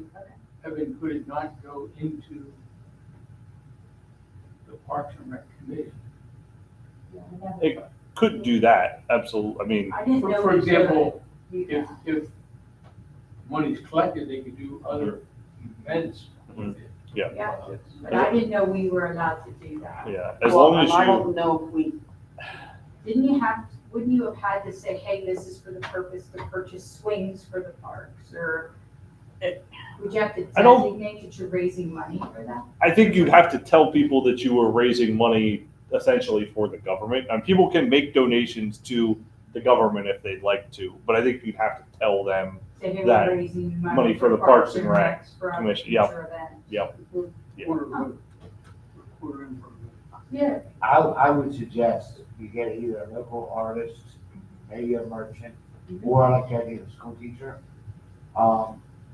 Honestly, for a 1 hour window to try and count different jars, and if you have a big turnout and a big voting turnout as well, an hour is gonna be pretty quick to go through all those. yeah, I know it is. I'm kind of going from the other townships who've had it for like 11 years, but I don't know what it's going to be like for us for the first time. So I do see what you mean there. I like the idea of getting the local artists involved. And having them vote. Yeah. get some people from Craig Columbia to. Yeah, okay. Thank you. But there's not an issue, there's nothing I need to do about that. I don't think so. Nope, we're good. We will also be, that Friday, that fourth Friday prior, we'll be making a twisted hopscotch that will go around, chalk it, around the front of the borough to the side to the market house, and it'll still be there for Saturday. So hopefully that will. Leo, are you doing that? You wanna go out and do hopscotch? I can, I've done it. It's gonna be a twisted one, though. Maybe on a Friday night. But take a tip from National Night Out. Have a rain date. Chocolate rain date. I know. I'm crossing my fingers. Well, I like, I mean, I know Parks and Rec had done it before in Locust Street Park, Yeah. but I like the idea of doing it on Locust Street better, Right. because then we don't have to go up there, we don't have to have the fire department come out and hose it all off right away. Yeah, I just thought of that. Like, we're Well, that just- still might be a thing, maybe we come out there and all emergencies, we scrub it off their sidewalks. Well, I mean, and that would be something that you would talk to them, are they are they okay with having it out there? Yeah. They're very excited, Mac's very excited that, that Parks and Rec is interested in coming to their fourth Fridays and kind of partnering in different things with them, so that's really good. The other event I would like to mention that we would like to be part of, we're trying to get ahead of this, so we're so many months out, so we can do some marketing, is the Alba Twitch. Parks and Recs would like to do an event at the Alba Twitch. It would be called an apple hunt. Basically, we would get real apples, and no, they wouldn't fall all over somebody's property or off the trolley. We would have them, from what I understand, our space would be right underneath the bridge in that little meadow, I guess, area green space under the bridge. Originally, we wanted to do it at Rotary, but walking children or families across to to go over there or even driving that busy day, it was suggested to us to use the meadow beyond the bridge, and they're not going to be using it for parking, so I did check on that. So we'd have our own stand, hopefully the Albert Switch guys there that dressed up for the kids, and we would hide so many golden apples. Now they will be plastic in nature, but the rest of the apples would be organic. And if they would rot and stay there, it wouldn't hurt the environment. But then prizes would be given. Yeah. Are you guys okay with that? Yep. All right, great. I got 2 yeses. That's amazing. Wait until this happens. Wait till I come up with this one.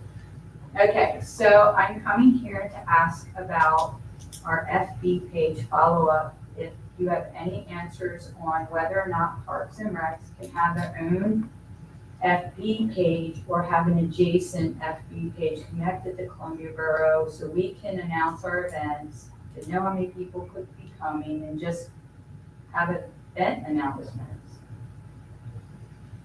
Social media is king. So my opinion on this is, I either limit or, not allow text on the site and only post events. But I think it's very helpful for them to be able to create an event and then go on Facebook and allow people to check off if they're interested or whatever on going to that event. Other townships and boroughs have it. But I don't want it, because I know there's, you gotta be careful what you type in there. Yes. On a post, so I'm almost okay with saying no text and only. Just the event itself, that's, I mean, yeah, what, We could have the imagery, right? We could have like a Yeah, flyer. of course, yeah, but what you either need to allow anyone to comment or no comments at all. Well, I'm not so much worried about the comments. I'm saying what our committee would put out, we limit to, so that we don't have to draw too much up and get crazy on. Yeah. I mean, I What think you can't say on social media. You know what I mean? Yeah. It's one thing to post a flyer. Yeah. It's another, and create an event. It's another thing to start adding text to it. I mean, I think that's probably true. You're right, Eric. And let's take it a step further. Anything put on there has to have a second set of eyes, like the borough manager or whatever. You don't want, I always have this fear of someone posting something and be misspelled or something like that there. So their posters would go through the park. Okay, you're saying The committee would agree a on picture that. of a poster. Yeah. Okay, oh, okay. That's what I'm saying. I thought you meant them creating something. Yeah. No, we'll create an event so that people can But the poster would respond. be what's posted. Right, that would be That has a image second in the set. borough. Yeah, that's it. Yeah, we had several people use the last one for you. I And think the only comments, thing we missed out was. well, you can share it and then they can comment. You may not allow comments, but someone can look at it, share it, and then they can comment on there. what they I'm share. not opposed to comment. Because if they have a I question can't about stop. the event, how do we tell them? You where- can't stop. Well, I think you can block comments, can't you? You can, Yes. you can stop comments, yeah. Yes, you can You can stop stop all comments and comments. someone else can share it, and then you can, Yep. and they send it, it goes to other people, and then those people can comment on what they share. I believe you are correct, but that at least eliminates crazy comments from showing up on Borough over Right. social Yeah, media. and Some that's- type of hacker or someone Yeah. wants to make And something. I mean, I don't want to have to constantly have someone constantly watch that page to make sure we're not getting scammers. Yeah, we don't want to be babysitting it. We really want it for That's everyone. actually a very good point. That is a good point. Maybe just limit comments on that. Okay. Yes, Really exactly. shareable. That way you can put events out, and if, honestly, if somebody has a question about the event, you can say, send us a message on Facebook and we'll get back to Well, we you. could always just put the Columbia Borough's email. Exactly, They or could whatever, just yeah. send in their questions there. I don't. Heather Zink.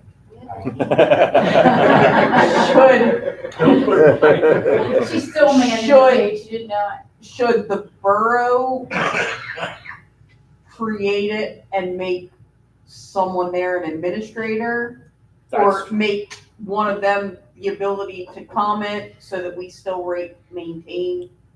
I think the borough should create like a Parks and Rec Facebook page that, like you said, someone at the borough is an administrator, or maybe somebody from the Parks and Rec committee is an But give them the administrator. ability to post and everything, but it's Yeah. still owned by us. Yes, yep, that's how I would handle that.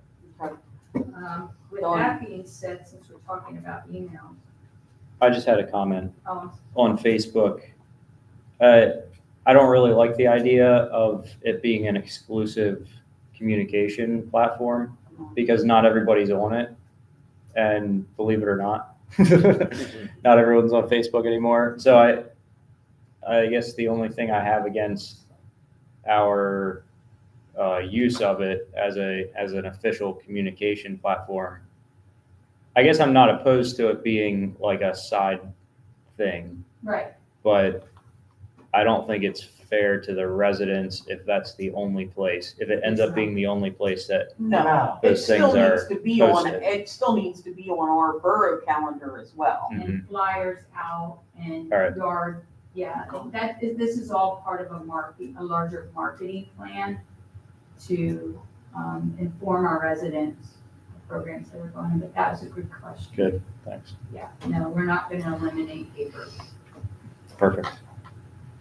I do have another question when it comes to emails. You guys can shoot me down, I'm just a messenger. But since we're talking about email, why wouldn't you have an email for Parks and Rec, since we're going to have that page? Then the questions can come in there and we can answer them. What's your thoughts on that? Are we allowed to have our own Parks and Recs email? So you're saying the Parks and Rec guy.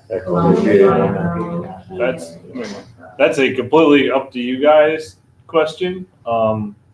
You know, if those people have not though, they need to have training on the right to know law and those sorts of things. Yes, 'cause you And who is gonna, subject is the to- chairperson gonna have, who's gonna have access to it, that sort of thing. That's all a internal borough thing and a decision you can make, but I think there are. It only can be used for borough use, Yeah.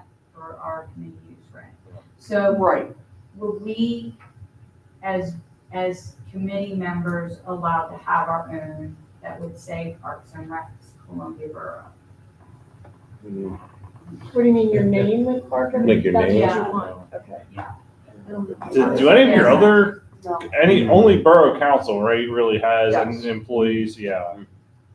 Because what we're finding is that when we're communicating, a lot of stuff's going into our personal spam. Like some people have Yahoo, Gmail, you know? It's going into spam and we're trying to keep these events going and not break sunshine by communicating. So we're kind of like, well, how do we make sure this, because we meet once a month and we've got so many events going on. We're trying to really dive into the community and because Can you create like a Gmail email address and use that? we probably could, yeah. We probably could do something like that. I mean, it wouldn't be linked to Columbia.gov. It would just. Well, we're not a we could- .gov, we're not a .gov. I'm sorry. But do you have a limit on your domain as to how many emails you can have? I don't know. We can't be close because. Jack, do we? I think the police department does more close. Yeah, I think it might be 30. Okay. So you couldn't give one to every person that's on every board and commission, at least. No. No, that would be. Yeah. No. But I would absolutely suggest that you, if you can't do this, you know, that you set up a separate email address.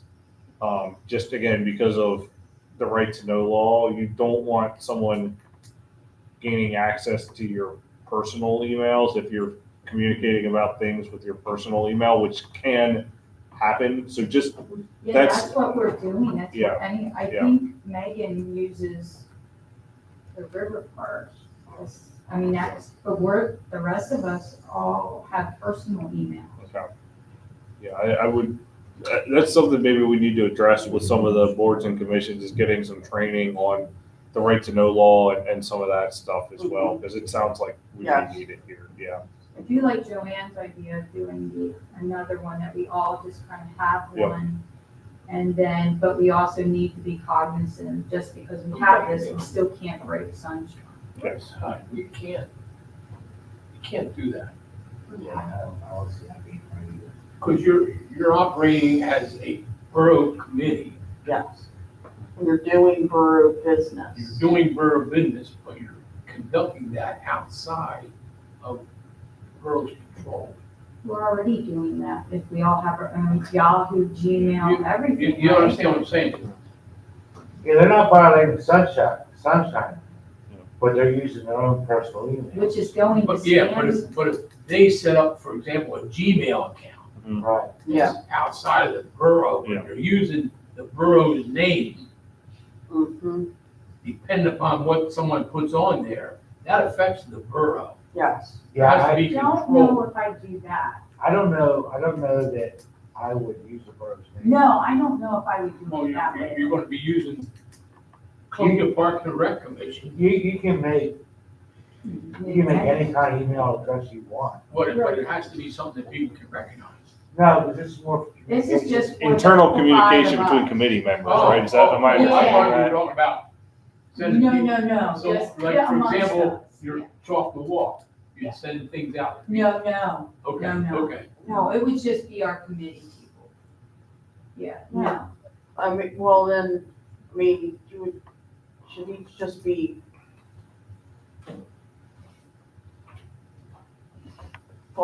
doing whatever you need to do to get someone's email to not go in your spam. Did you I mean, plan- if it's just for you guys communicating with each other, that's Well, I not, understand what Evan's saying. Yeah.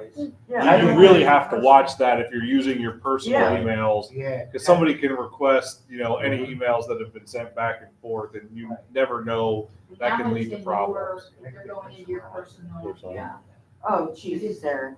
Do you plan to put that on flyers and stuff too? If someone has a question, the email address is there to contact for questions? No, I would or- not. No, No. so just all of That's you. why I would internal. suggest the Parks and Okay. Recs at Columbia Borough. if they- That's what I was, maybe you have one for each commission, like an info box sort of, and then, like I said, the commission, and members of the commission, although this gets complicated quickly. That's like way, I mean, then Yeah, somebody it's monitor it, who's yeah. monitoring it Yeah. and, I Yeah. mean, that's just kind of a nightmare. Can I just say that Parks and Recs is really trying really hard to be active in this community that hasn't been.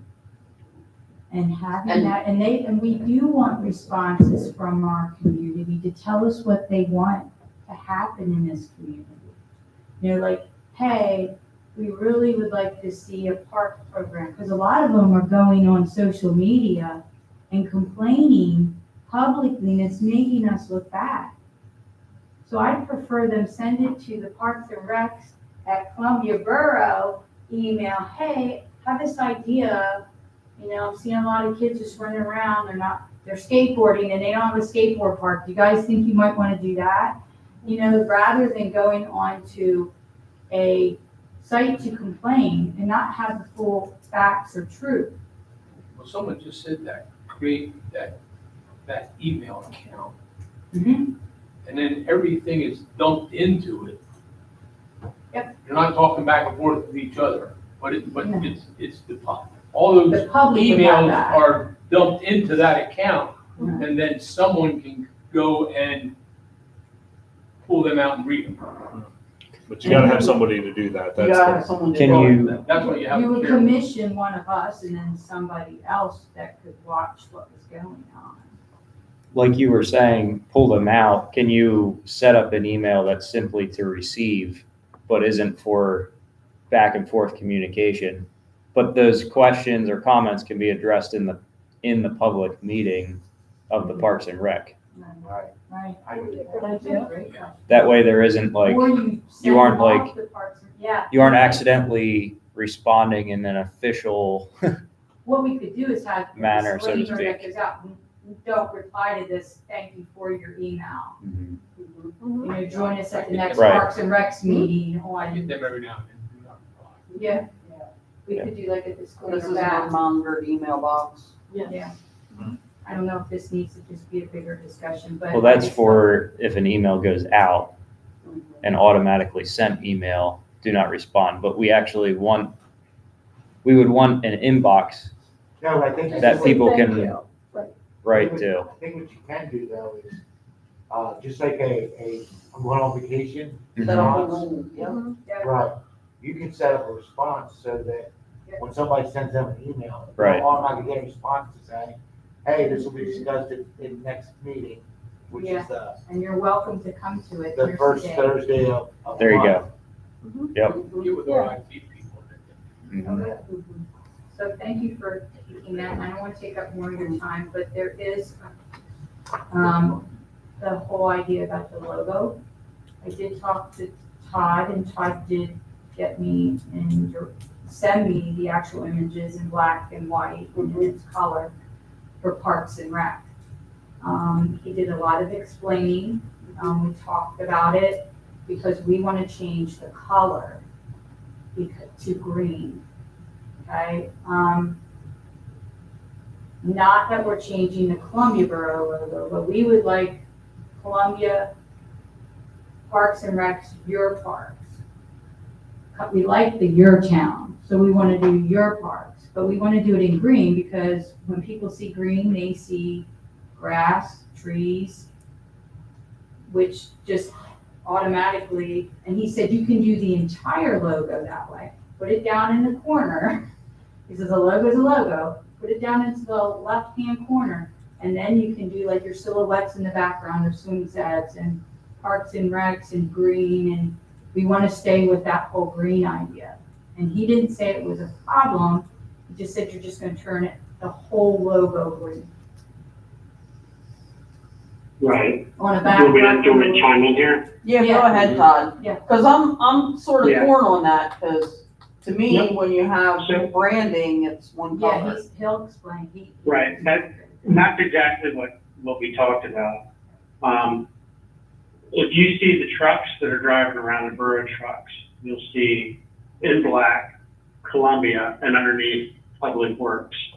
There's been a standard set that all departments, all committees, all authorities, all organizations that fall underneath the Borough brand are labeled by that small line that's underneath the Borough logo. So Columbia Public Works, Columbia Parks and Rec. And that's the standard. And you shouldn't deviate from that standard. And what we did talk about was, well, we don't really have color palettes for specific color palettes for specific departments. And what I told Michelle was, if you took the black Columbia Parks and Recreation logo, as you've seen it, Heather, on the tablecloth we did for National Night Out. Yeah. It's a white logo on a black tablecloth. Just imagine that white logo, solid green, a color of green, Columbia Parks and Recreation Committee. Parks and Rec, I forget what it says, Parks and Recreation. That whole logo in green. And what we could do, and this is acceptable, if we list all of the committees or departments that need to fall under the Borough main logo, we can create a color palette and a color scheme for each of those logos to define that specific group. They all have their own color. Green would be a certain particular shade of green, whatever works with the existing color palette would be great for Parks and Rec. That I don't have a problem with. Does that make sense? I know I'm trying to talk about something visually with words, and that doesn't always, it's kind of like, how do you draw a poem? You can't, you gotta kind of like read it and say I'm it. not looking to So, change the logo at all. Yeah. that make sense? Yep.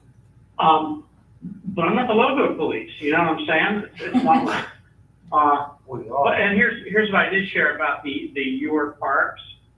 So you used a flyer or something, you made a flyer or you made a piece promoting a park or something. You could use the your park as a headline, as a graphic in the background. I just would not recommend attaching it as a tagline to the logo. Right. Just wouldn't do that. To me, professionally, it's not acceptable. But again, I wasn't elected to be the logo police. If somebody wants me to make those calls, I will. But that's my professional opinion.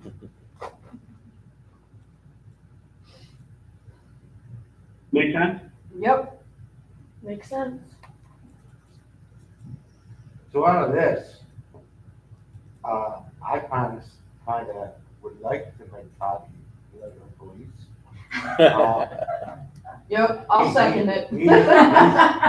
He's the communication director, and the logo of the brand is part of communication. Yep. Yeah, and we devised it, so Yep. I created it. I'm fine with that. Yep. All in favor? Aye. Yes, all right. Anything else?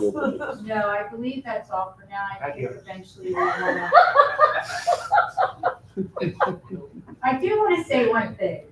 Do we need to go through you guys to get shirts, banners? I mean, I know we go through Todd Slade to get things ordered. We have a contract, but what about shirts and things like that? Because we're thinking about doing shirts and giving them away as prizes at events. I am not sure. I would suggest. I would The suggest. local police is. I'm jumping in a second, Todd. I would suggest that you get a quote and submit it.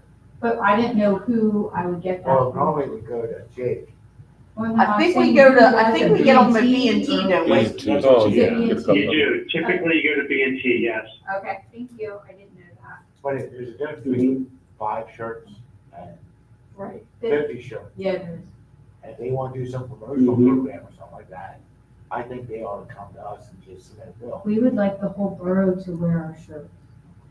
With all the parks on. But, and the money for those will come out of the line item for Parks and Rec.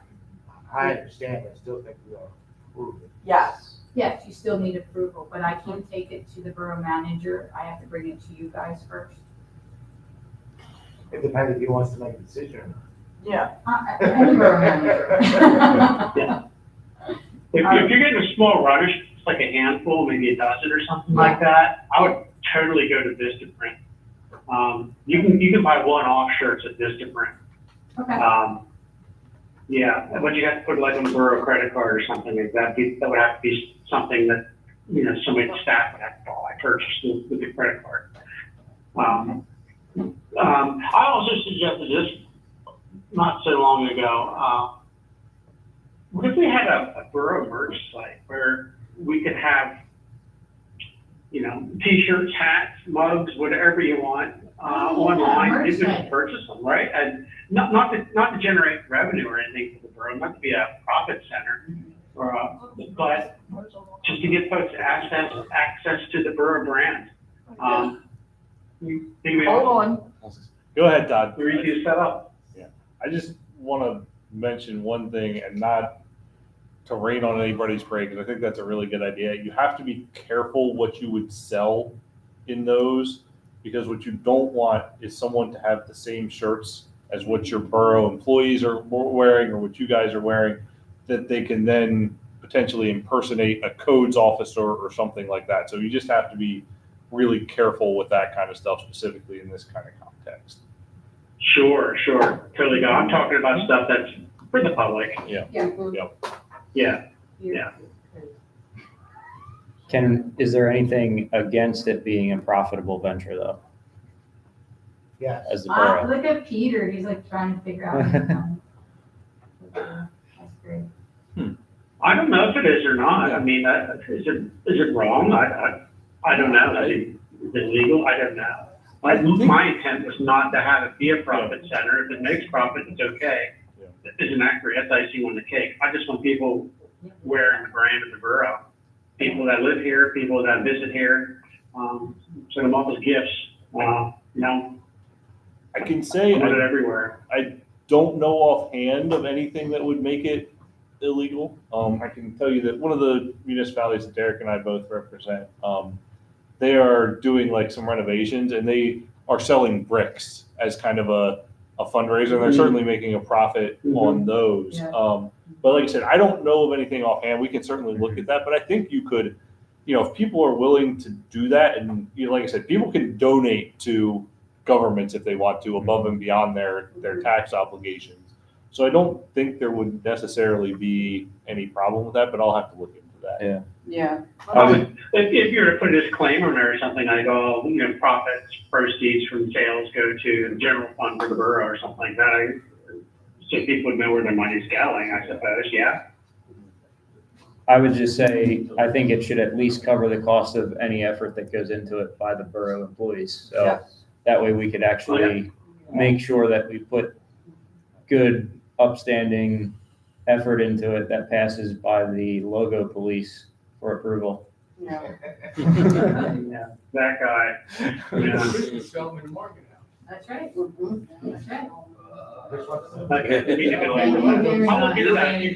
If you guys, if you're okay with that, I'll look into that a little bit deeper. I was talking to Mark about that for about a year or so ago, it just never got off the ground. If you're cool with it, I'll look into it. Go for it. Go for it. We're done. All right, thank you. All right. Sure, that's all? All right. Staff reports, comments, and announcements, Solicitor Gable.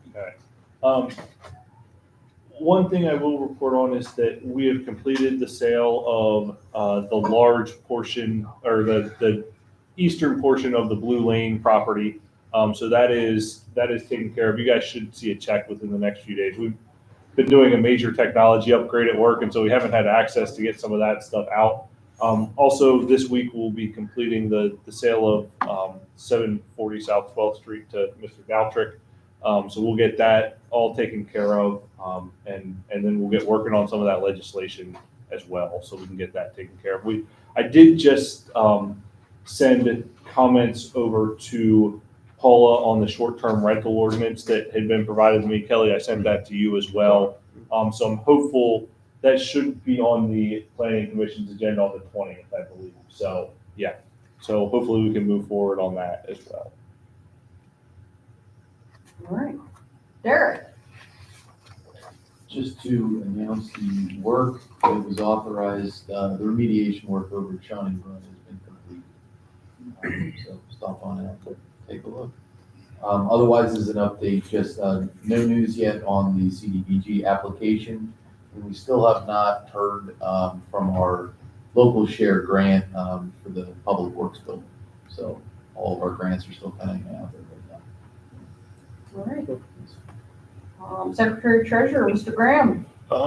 Just like to make everybody aware of Landmarks SGA.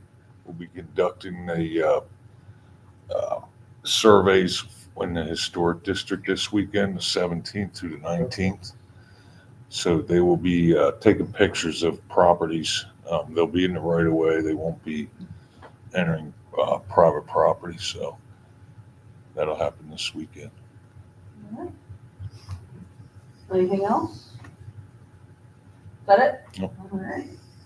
Boards, commissions, and committees in your packet or upcoming meetings. There's HARB tomorrow night on the 14th at 7 p.m. and Planning Commission work session on the 20th at 6 p.m. and the regular meeting that same night at 7 p.m. And Shade Tree Commission meets August 26th at 6 p.m. In your packet, you have the Civil Service Commission meeting minutes from January and June, the Shade Tree Commission minutes from January, March, and May, Parks and Rec meeting minutes from April, May, and July, And the last of minutes from February and June, and the zoning hearing board minutes from the June 26th meeting. That's a whole lot of minutes in there. I guess we're getting caught up on the ones that we had not received before. Borough Council comments, Councilperson Burgard.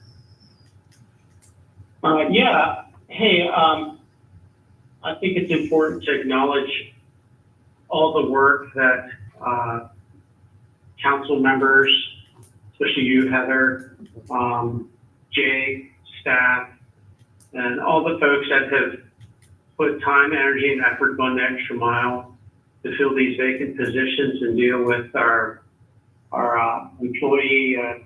recent employee shortage. A lot of upheaval really quickly, and not that easy to deal with for sure. And everybody really came together to pull it off. Great to see we've got a great candidate for Public Works and lots of great candidates for Borough Manager as well as Finance. Way to go. Just want the public to know that a lot of energy, effort, and work is going in. Great teamwork. Councilperson Fisher. Text my dog. Yeah. Oh, that's my dog, yes. Yeah, text my dog. Are you done, Ty? I'm done. Nothing for me. I have a question for Derek. I had a citizen reach out to me,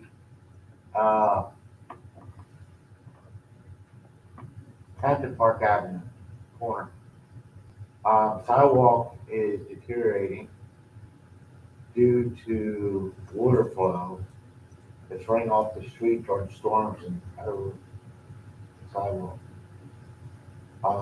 Can you look at that, or have you looked at that?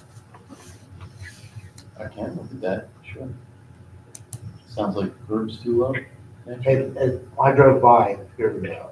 Okay. But I don't know if it's, would that necessarily be the residents?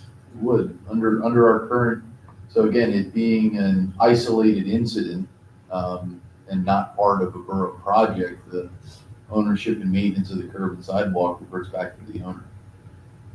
If Maybe you don't want to look at it. you can call. I'll be around tomorrow, let me know. Yeah, I mean, if the water's actually running in through the house, so on heavy rains, they get in the basement. I'll take a look at it. But I'll take a look at it and at least offer any suggestions today.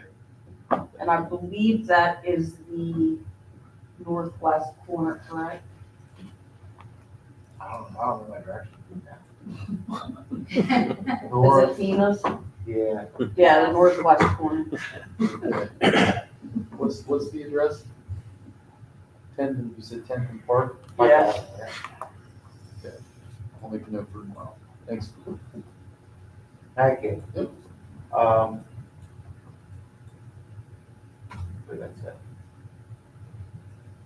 Councilperson Price. Nothing. Nothing at this time.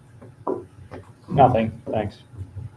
I have a couple of things. First, this weekend at Jansen's Park, there's a vintage baseball game at 1:00.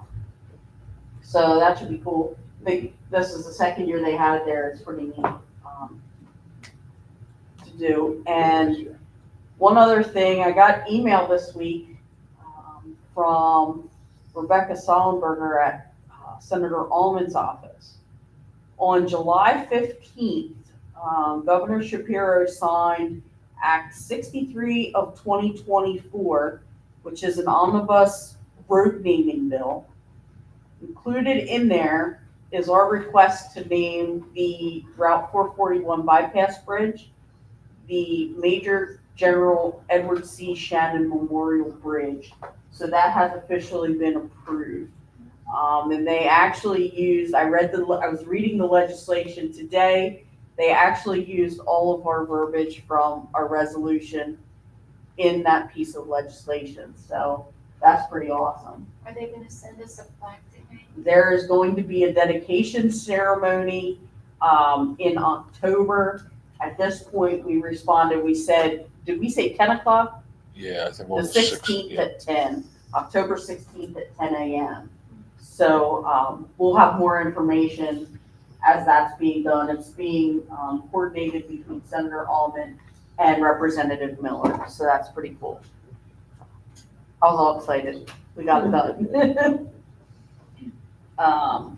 Announcement of next meeting at 7 p.m. on Tuesday, August 27th.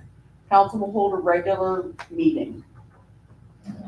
This evening, we will be adjourning to executive session to discuss personnel matters related to replacing staff. Could I have a motion to adjourn? Second. I have a motion by Councilperson Price, second by Councilperson Stahl to adjourn at 9:30 p.m. All in favor? Aye. Aye. Anyone opposed? All right, we're adjourned. Todd, you're gonna hang on? Sure. All right. See